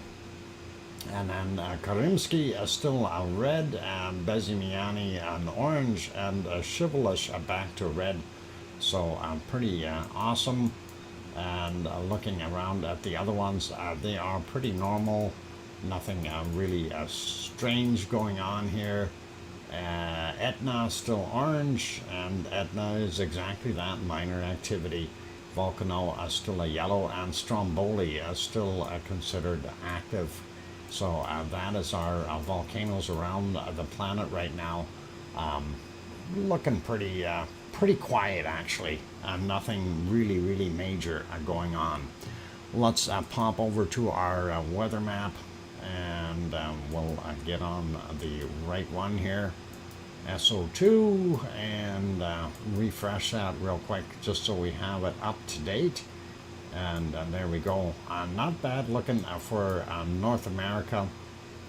We see a little bit up here in Alaska, but not too bad, and just general population pollution for the most part. But Up here, I'm wondering if we got some fires or something happening up in the Northwest Territories, and that definitely is throwing out some SO2 up there. This is from people pollution here, so I'm not going to worry about that. Going down into Mexico and Central America, we do see that pluming right out into the Pacific, and of course Mexico City, city of over 22 million people, as well as Popocatepetl, which is about 70 kilometers south of Mexico City, and there you have that reddish looking spot because of it. And that is going out here. We don't see too many weird circulations out here. This is kind of all mixed up in a mess right now, so no real contrast to it for it developing any storms right now. Looking at the other ones, pretty much all normal here. Going down, once we get into South America, that is a whole bunch more of a mess, and you got to wonder where all that SO2 is coming from. It cannot be coming from just the volcanoes. There has to be more involved here other than the volcanoes. What is it? The Sabancaya is right about there, and really, it by itself it can't produce that much. It really can't. They definitely need help from other things. Coking plants, all kinds of smelters in Chile, so that is very much so a big possibility. We see all that stuff going all the way into the Atlantic Ocean, going across, and very interesting to see that. Here's a mystery plume of SO2 gas, and again, it's still floating out there. I'm thinking it's from here somewhere, but you never know. And we see a White Isle volcano still off-gassing, and that is part of New Zealand, but that's on its own little island in the northern end. We do see the circulation kind of hooking around here. We'll take a look at the weather map once we see what's going on there for highs and lows. Same thing, it looks like we got two different patterns right here, and sandwiching Tasmania right there. Not bad. I see Leo is here, so looks like his barbecue's working today. I'm bugging you, Leo. It's good. Your barbecue is all right. There's lots of mining in Argentina, Chile, and Peru. Yeah, I'm well aware of that. A lot of it, a lot of mines there. And anyway, so yeah, that barbecue, of course, all that smell is going all over those refineries and making everyone there hungry. Leo. Anyway, looking at the rest of this, the coking plants here north of Sydney creating some of that. Not so bad. Tofua out here in Tonga is off-gassing. We don't see anything out of the American Samoas yet. Keeping an eye out for that. And then, of course, we have more stuff going on here. And I'm wondering, why do we have a plume on this little island? What is that? Is there a volcano there? I don't know. That looks like there might be a volcano here or something. That is an odd-shaped island, you guys. I've never seen an island shaped in triangular shapes like that before. Anyway, we're going to have to take a look on the other map and see what's going on, because that looks like its own little egg right there. Maybe that was a leftover egg from Yasur. But we'll take a look at it later after the show and try to find out what's going on. I don't know what its name is. That's the problem. It's not on this map. Actually, maybe it's on the other map. Hang on. I know a map we can look at. We'll go over and have a look on the USGS map. It's pretty good. That would be in here. Let's have a look and see if we can find it.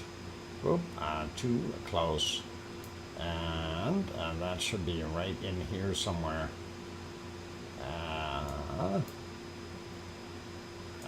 Where are we here? going back to the other screen for a second, I just want to see exactly where it's located. And I need to zoom that one back in too. Oh boy. Switch back and forth here. And the egg. Okay, so it's right about there. Let's see if we can find it on this map. And I think I may have spotted it. I just got to get onto the other map. And that might be right up in here somewhere. Oop, a little too close. Alright, what's going on? Is that this thing? It won't zoom in anymore. No, it blocks it out. I'm wondering if there's something in there that we need to look at a little bit better. Unless it's this here. Yeah, it might be this thing. And that's just some type of an atoll there that's really not anything major as far as an island. I don't think it's inhabited. It really does look like just some type of an atoll, possibly a crater rim. Who knows? We'll have to take a look. It looks like a pit right here. So maybe there is some off-gassing. Maybe we've got another Hunga Tonga Hunga Pie ready to happen. That'll be pretty cool, pretty awesome. Anyway, let's carry on with our weather stuff here. And we'll take a look and see what that egg does in the future. And I'm just getting kind of bearings where it is there. So those islands straight up, boom. We'll look, and that's all right. Anyway, going over a little bit more, Lulatak is putting off this plume, and then Ibu Dekono working on that one. Rai'un and Semaru, Merapi, and Krakatoa doing all that nice stuff. And the new one here helping out with that. And then, of course, we also have, well, we've got the city of Manila right there, but we have Taal volcano doing its thing. I'm not sure exactly how much is coming out of Taal. They had raised the levels again, so it definitely is in a state of off-gassing and possible activity. We'll see what happens.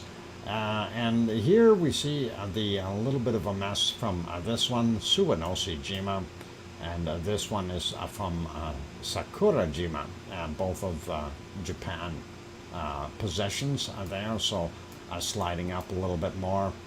And of course we see raised levels of SO2 here, and that is because of Ibico erupting, and that is kind of neat.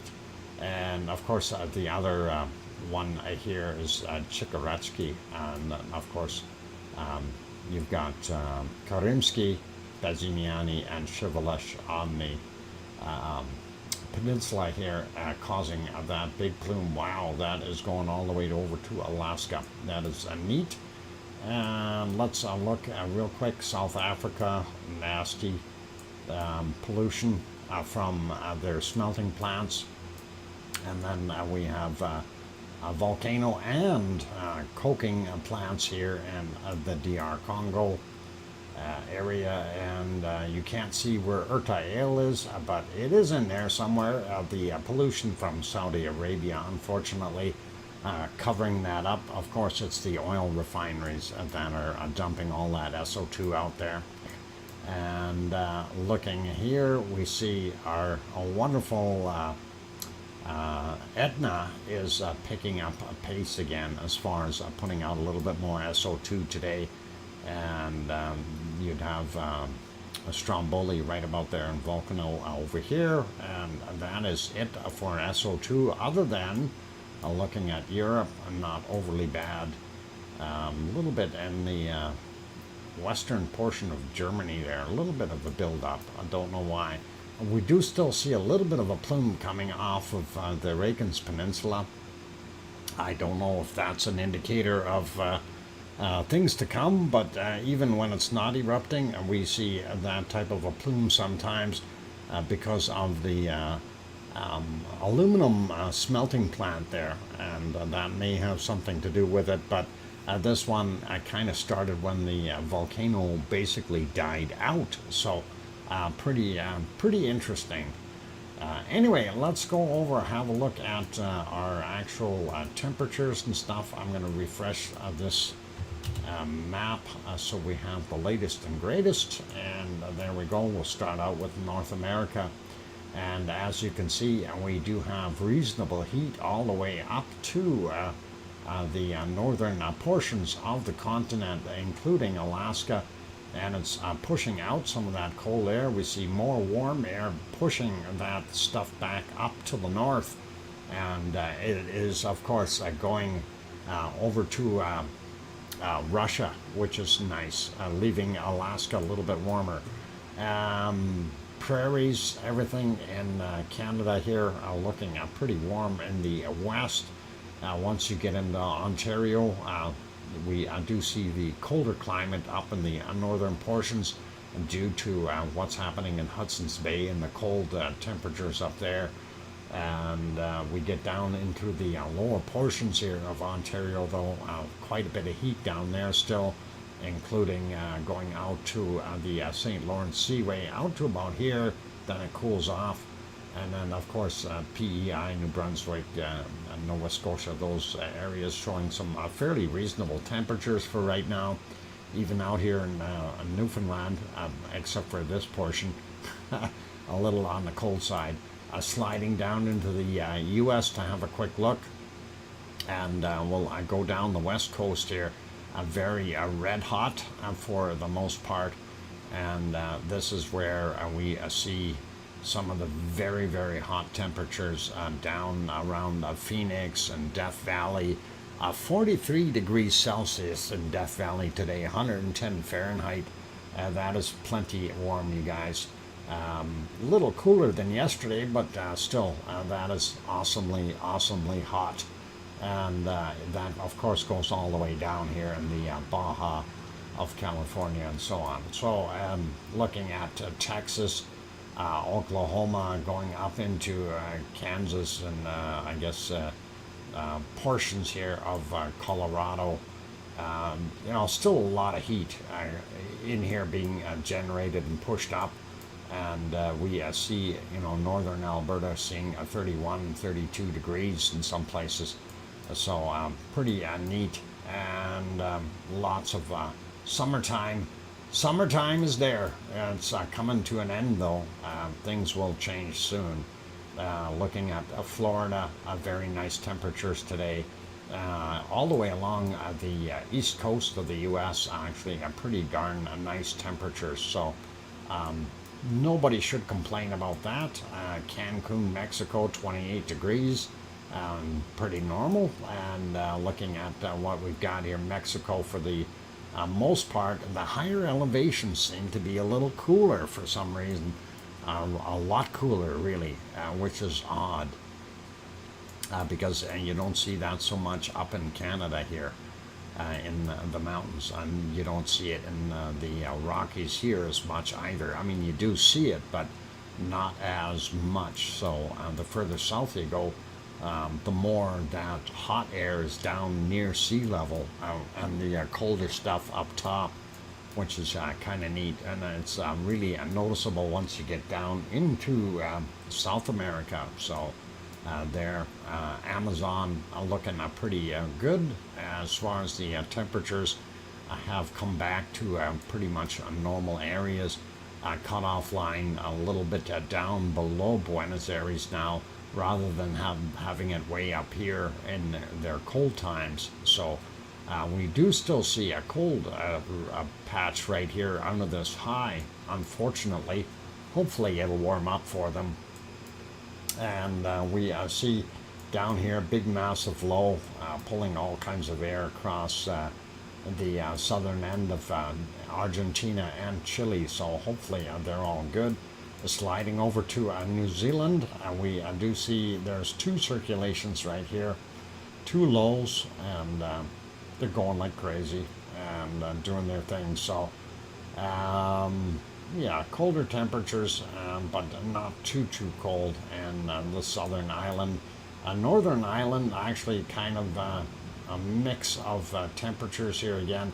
Not that bad, but could be a little bit warmer. Sliding over to Australia, Tasmania, a little bit better than yesterday and looking like 9, 10, 11 degrees. That is a lot better than what they had yesterday, so pretty good. And Leo just brought up the weather from Melbourne and says 12 degrees. That's the same as this, and that is pretty cool, or warm, or awesome. 4 mile per hour winds, that's not that bad. And you can see that it really isn't zipping across there, so not bad. Perth out here is 14, 15 degrees, thereabouts. Adelaide is coming in at about 12, a little bit, maybe just a tad warmer than Melbourne. Sydney warming up a little bit more, and 15, and then of course home of our wonderful Oz, and Oz lives here in Brisbane, and Oz of course is enjoying 18 degrees Celsius right now.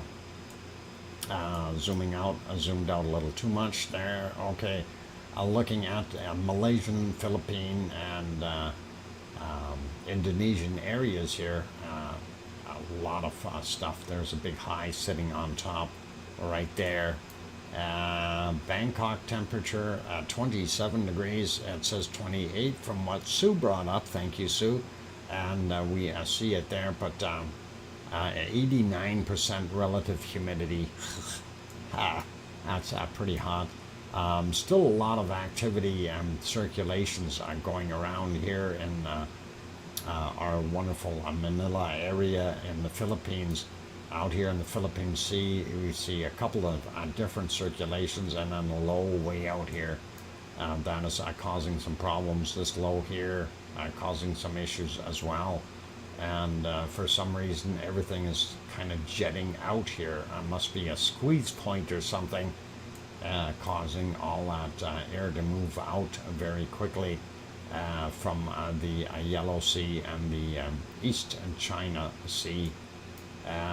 Not so warm, not in the 30s anyway, in Japan today, so that's a little bit easier on them, and it looks a little bit cooler here in the Sea of Japan, going up. Of course, the further up we go, the cooler it gets. Still not bad temperatures up there, and then of course you get into the islands, and then back to the Russian mainland here, Kamchatka Peninsula, showing us actually some pretty warm temperatures.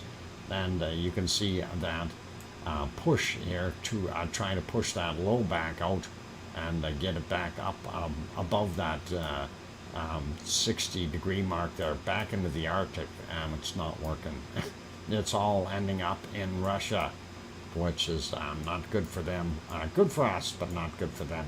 And we see this here. India, pretty normal, nothing too outrageous. Same thing goes for the Iraq and Saudi Arabia, Yemen, UAE, and those areas. And again, Iran has got some very tall mountains in it, so we see a lot of green spots there as well.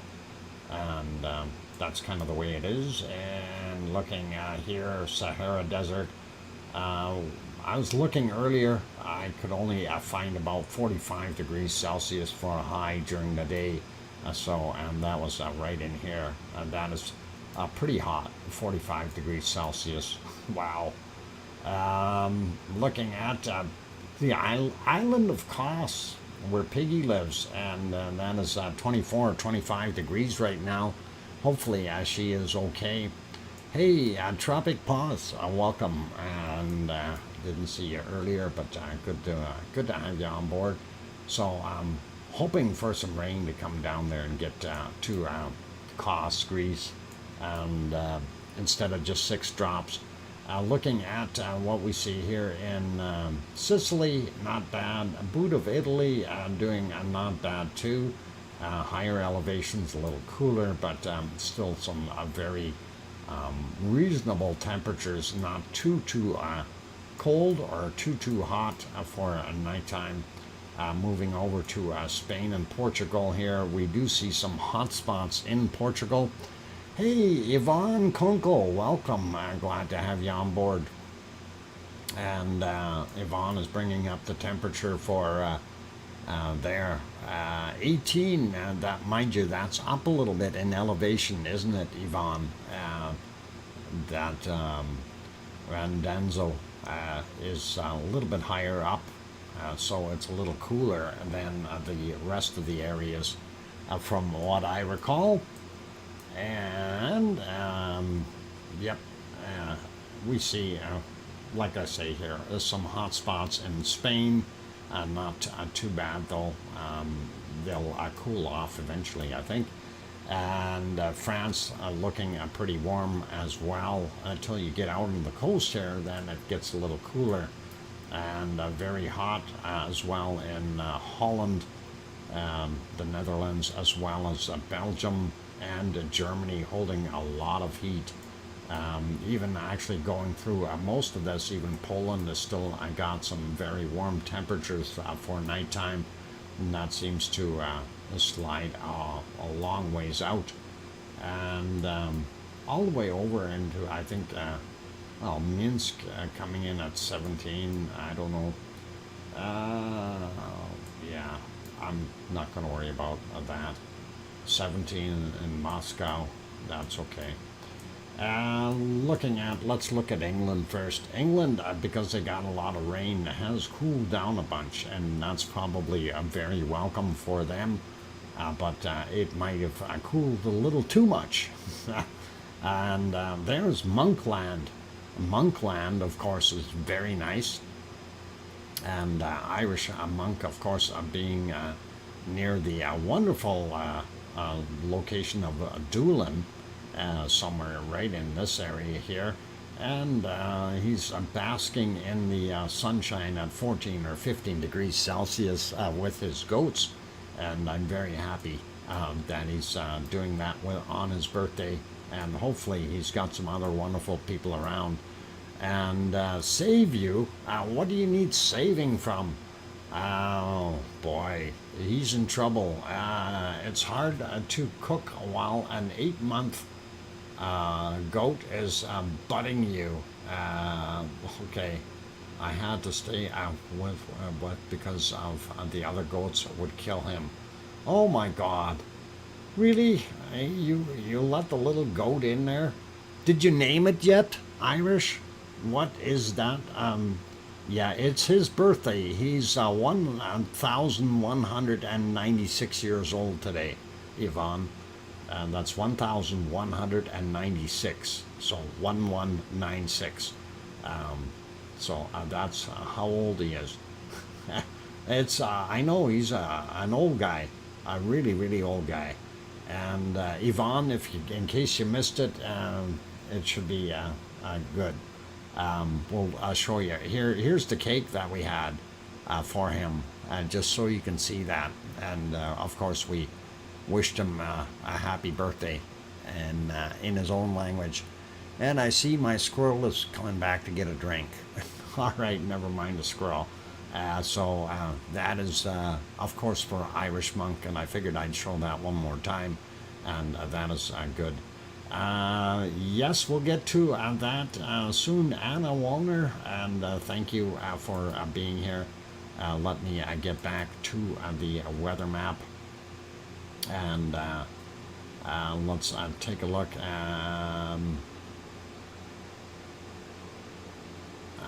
What I found, minus 87 degrees Celsius, 81 degrees south. Boy, oh boy. Nancy, I don't know. That is a very cold temperature. Let me finish up this portion here. And of course, Denmark showing some incredible heat as well. For nighttime, 18, 19 degrees, really nice there. As soon as we get up a little bit further north, though, it looks like it's cooling off quite a bit. Stockholm only coming in at about 12, 13. Oslo somewhere around 13 as well. But funny part is you go up on the coast a little bit and you're starting to see some warmer temperatures again, and likely having a storm of some sort around there. We'll have a look at the precipitation shortly. And we are seeing up here a little cooler temperatures in Sweden as well as Norway.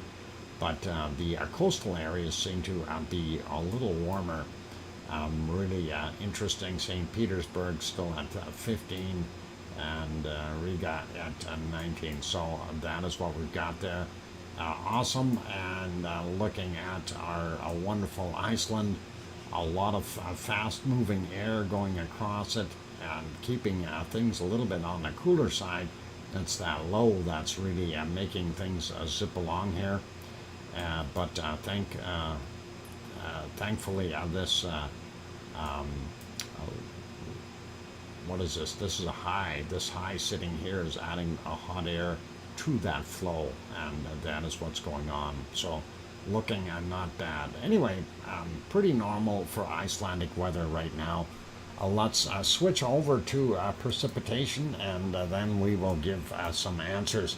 There's that low. You can really see it. It doesn't really show that high here. It must be a very small high. But that circulation being clockwise rather than counterclockwise gives you a pretty good indicator that it is a high pressure zone. Looks like the northern portions of Iceland are getting some real nasty weather up there, whereas the southwest here are looking a lot better and not so bad. Snow in the interior, brr, don't like that. Anyway, I will leave that alone. Slide over to North America. Take a look. Alaska looks like it's getting a lot of rain.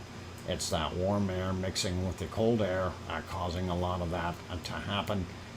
West coast of the U.S. and Canada, this high sitting here is going to keep things a little bit drier, I think, and throw in a little bit of pressure to help out clear some of the clouds out.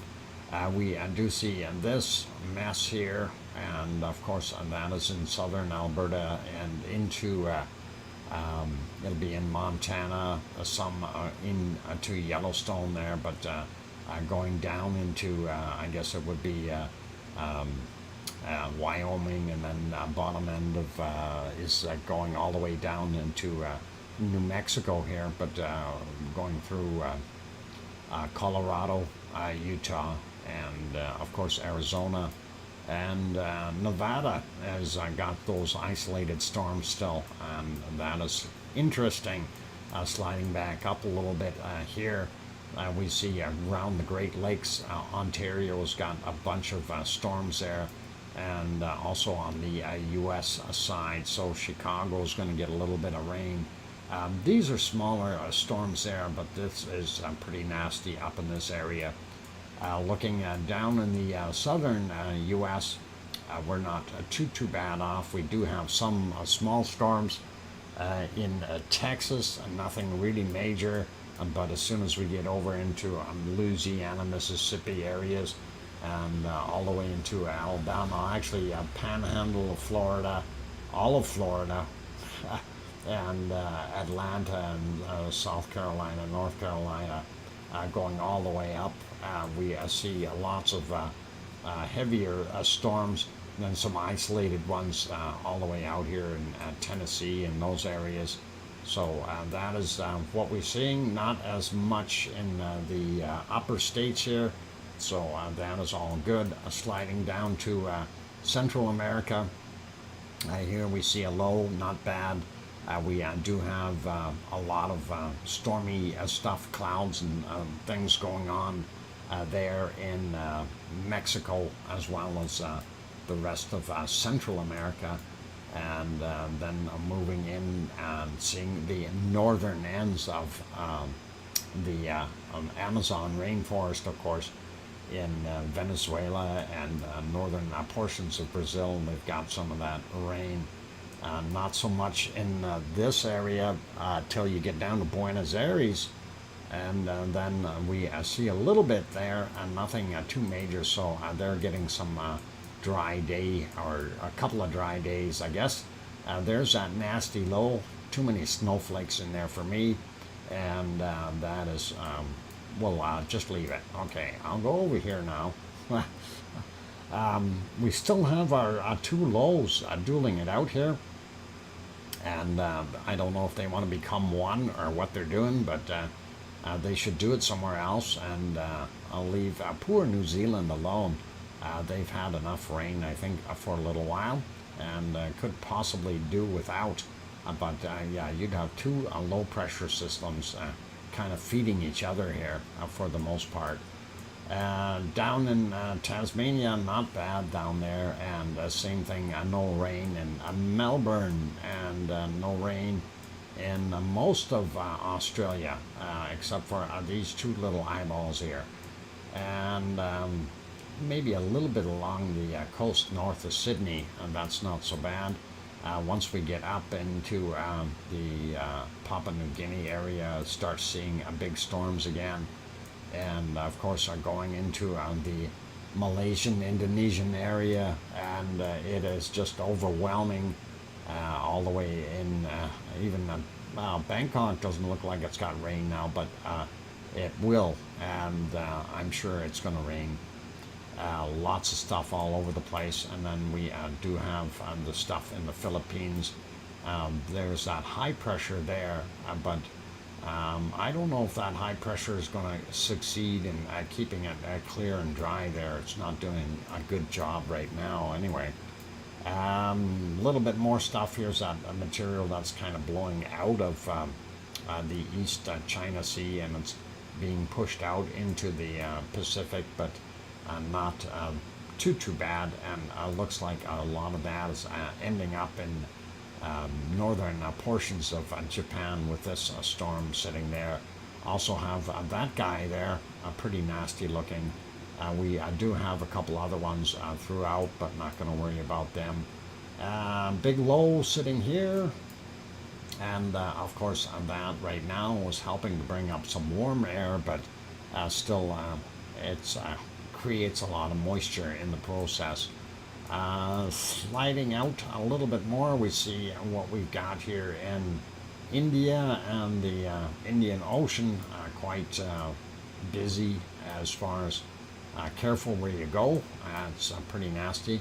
And actually, if we zoom out, we see our central, or what I call the equatorial storm. It's not really that intense today, but it is still there. So getting back in here though, we want to look at what we've got coming in, and there's Kos, and there's the rain. The rain must go to Kos. Piggy wants that rain there, and she wants it actually more specifically right where the hand is. So Piggy is looking for rain. It's not very far away, maybe 100 kilometers, but the weather guesser said she's not going to get any tomorrow. And I don't know. I think the weather guessers might be off a little, but if that comes down, it may be too much for her. A few clouds would be nice. That would be awesome. Leo, are you heading out? Okay. Dr. Fox, the biggest meteorological news is the monkeys will talk with me tomorrow. Wow. That is earth-shaking news. And that is more like seismic stuff rather than meteorological. But either or, Irish monk, that is a good sign. And so hang in there, buddy. Hang in there. All right. And remember, empathy. We do see that small storm there doing its thing for Sicily, and we slide over. Have a look here in Spain, not bad. France has a couple of little storms. And here we go, and looking at what we are seeing in the Alps, really not that much. And bottom end of Germany, a very few little tiny spots of rain, and I don't see too much moving in there. This is very slow moving air right now, and not doing a heck of a lot.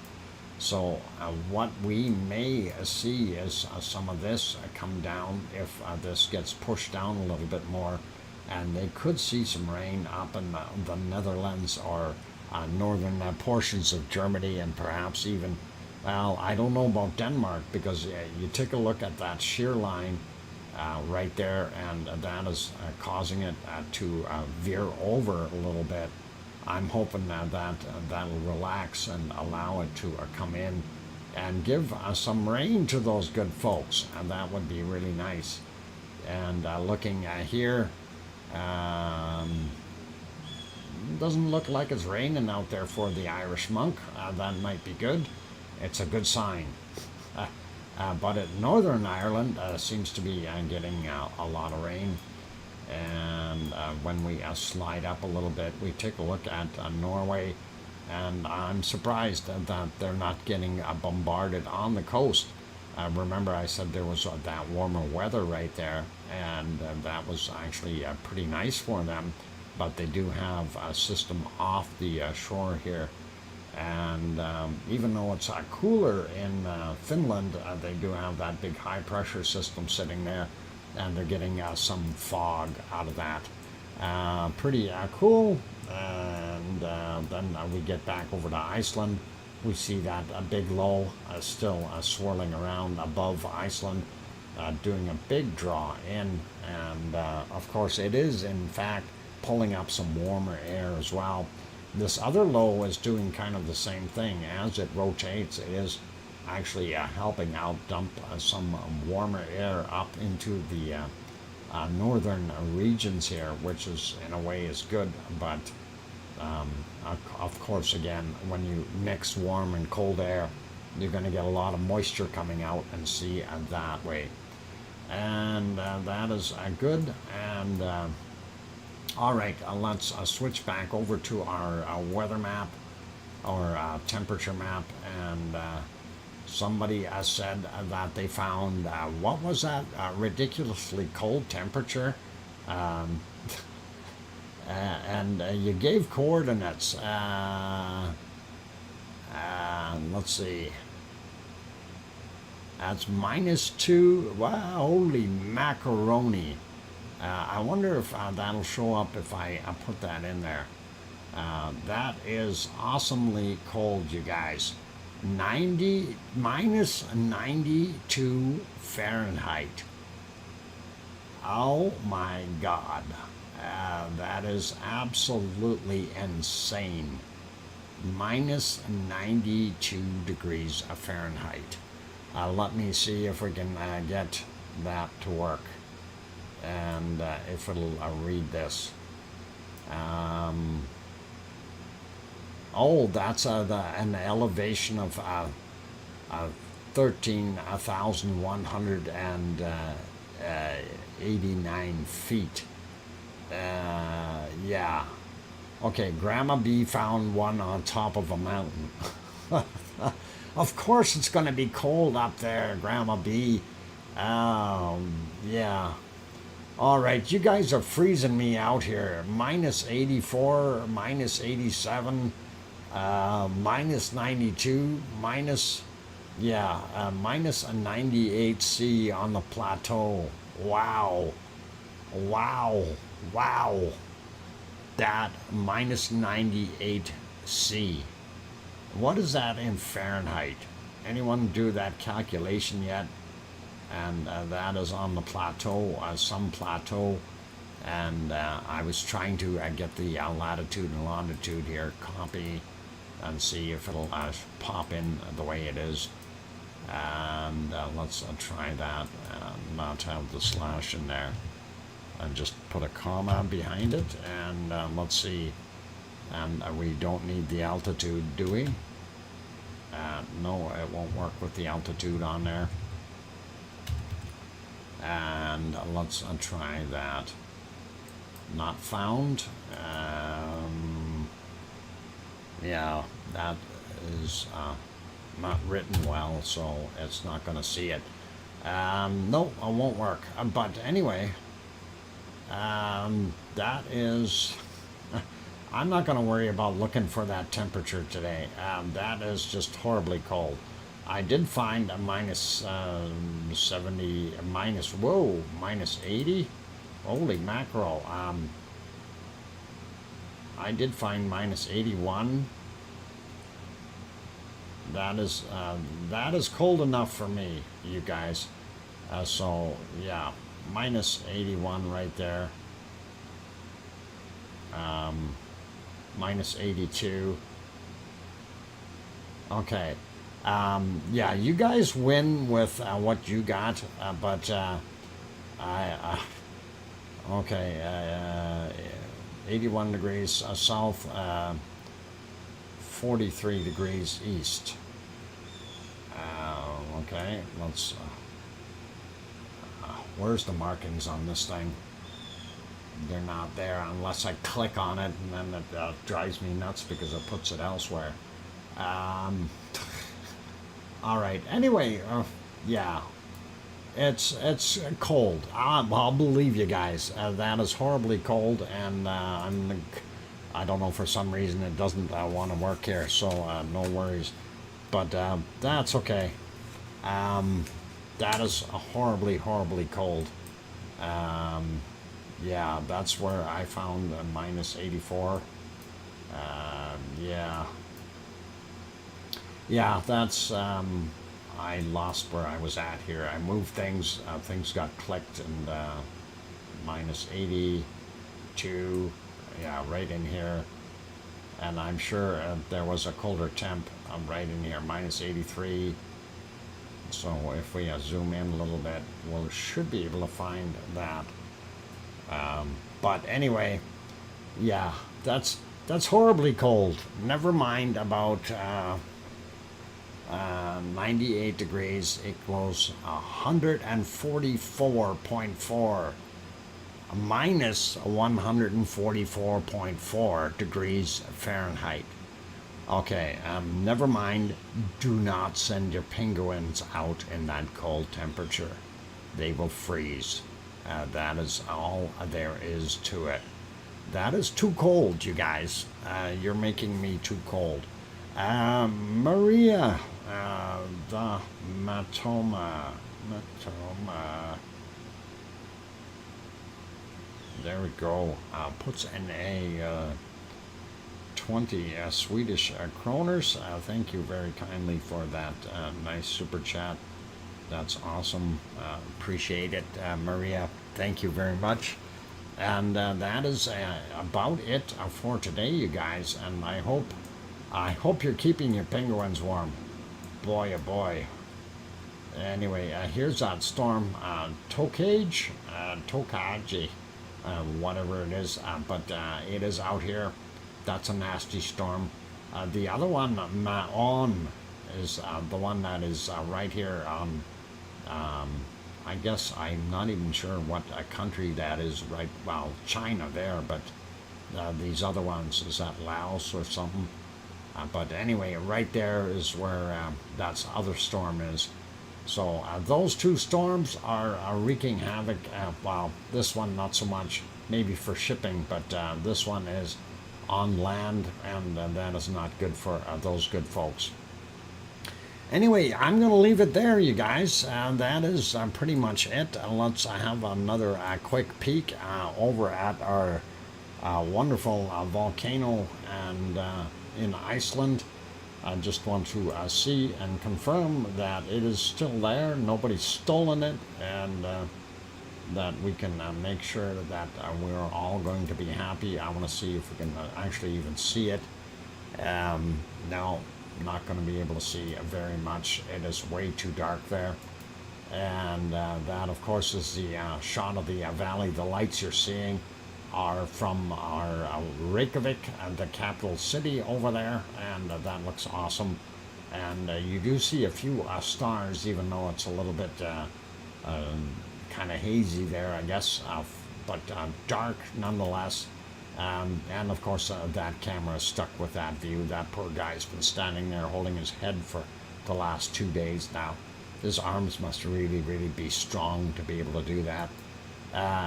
Either that or he's a mannequin. All right, I'm going to leave it there, you guys, and maybe we'll put you back over to Taal. No, maybe not. How about Yellowstone? Maybe Yellowstone. Let's see if that'll work as an ending shot for tonight. And yep, Yellowstone is there. It is active. It is about to erupt. So we will do that. I don't know about Fuego right now. Let me take a look and see what Fuego is doing. Where are my... where the heck did Fuego go? Somebody stole Fuego. Somebody stole all my Mexican ones and South American ones. They're gone. They're gone. The ice cream boat is leaving too, darn it. I'm looking. Where the heck is Fuego? Anyway, it looks like Yellowstone's about to erupt. Where did my Fuego go?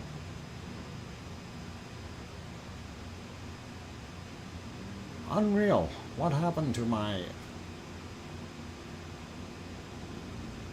Merapi? No. Okay. Either I'm not seeing it or something has gone awry here where all of a sudden I've missed one whole thing here. Something not right. Hang on. Fuego. I found Fuego. Fuego is not very visible. Unfortunately, it is there, but that is a Fuego right now, so it's really not going to do us much good. It is just a glow, unfortunately. So we'll put it back on here. I am 1,196. And it is not a contest. So that is about it. Okay, I'm pretty much done though for tonight. So I'm going to leave it right there. And that is the cat. I got it, Dr. Fox. I wouldn't doubt it. I would not doubt it. The darn cat. Pop it. Anyway, you guys, be good, be kind, be careful, and most of all, stay safe. It's time to wrap up here, and thank you everyone for being here today. Do appreciate all of you having been here. Big thank you to our moderators, Arizona Snowman, Piggy, and C&D Boy, and the others that may have been in the background. I really appreciate your assistance. Thanks, guys. That is awesome. Only had one small super chat, and that was from Maria. Thank you very kindly for your support, Maria, the Matoma, and that is awesome. Also, a big thank you to everyone in here. And also to all the green stars in here, or sorry, green names. Pardon me. And Maria puts another 20 Swedish kroners on there. Thank you very much, Maria. That is very kind of you. And awesome. Okay, big thank you to all the members.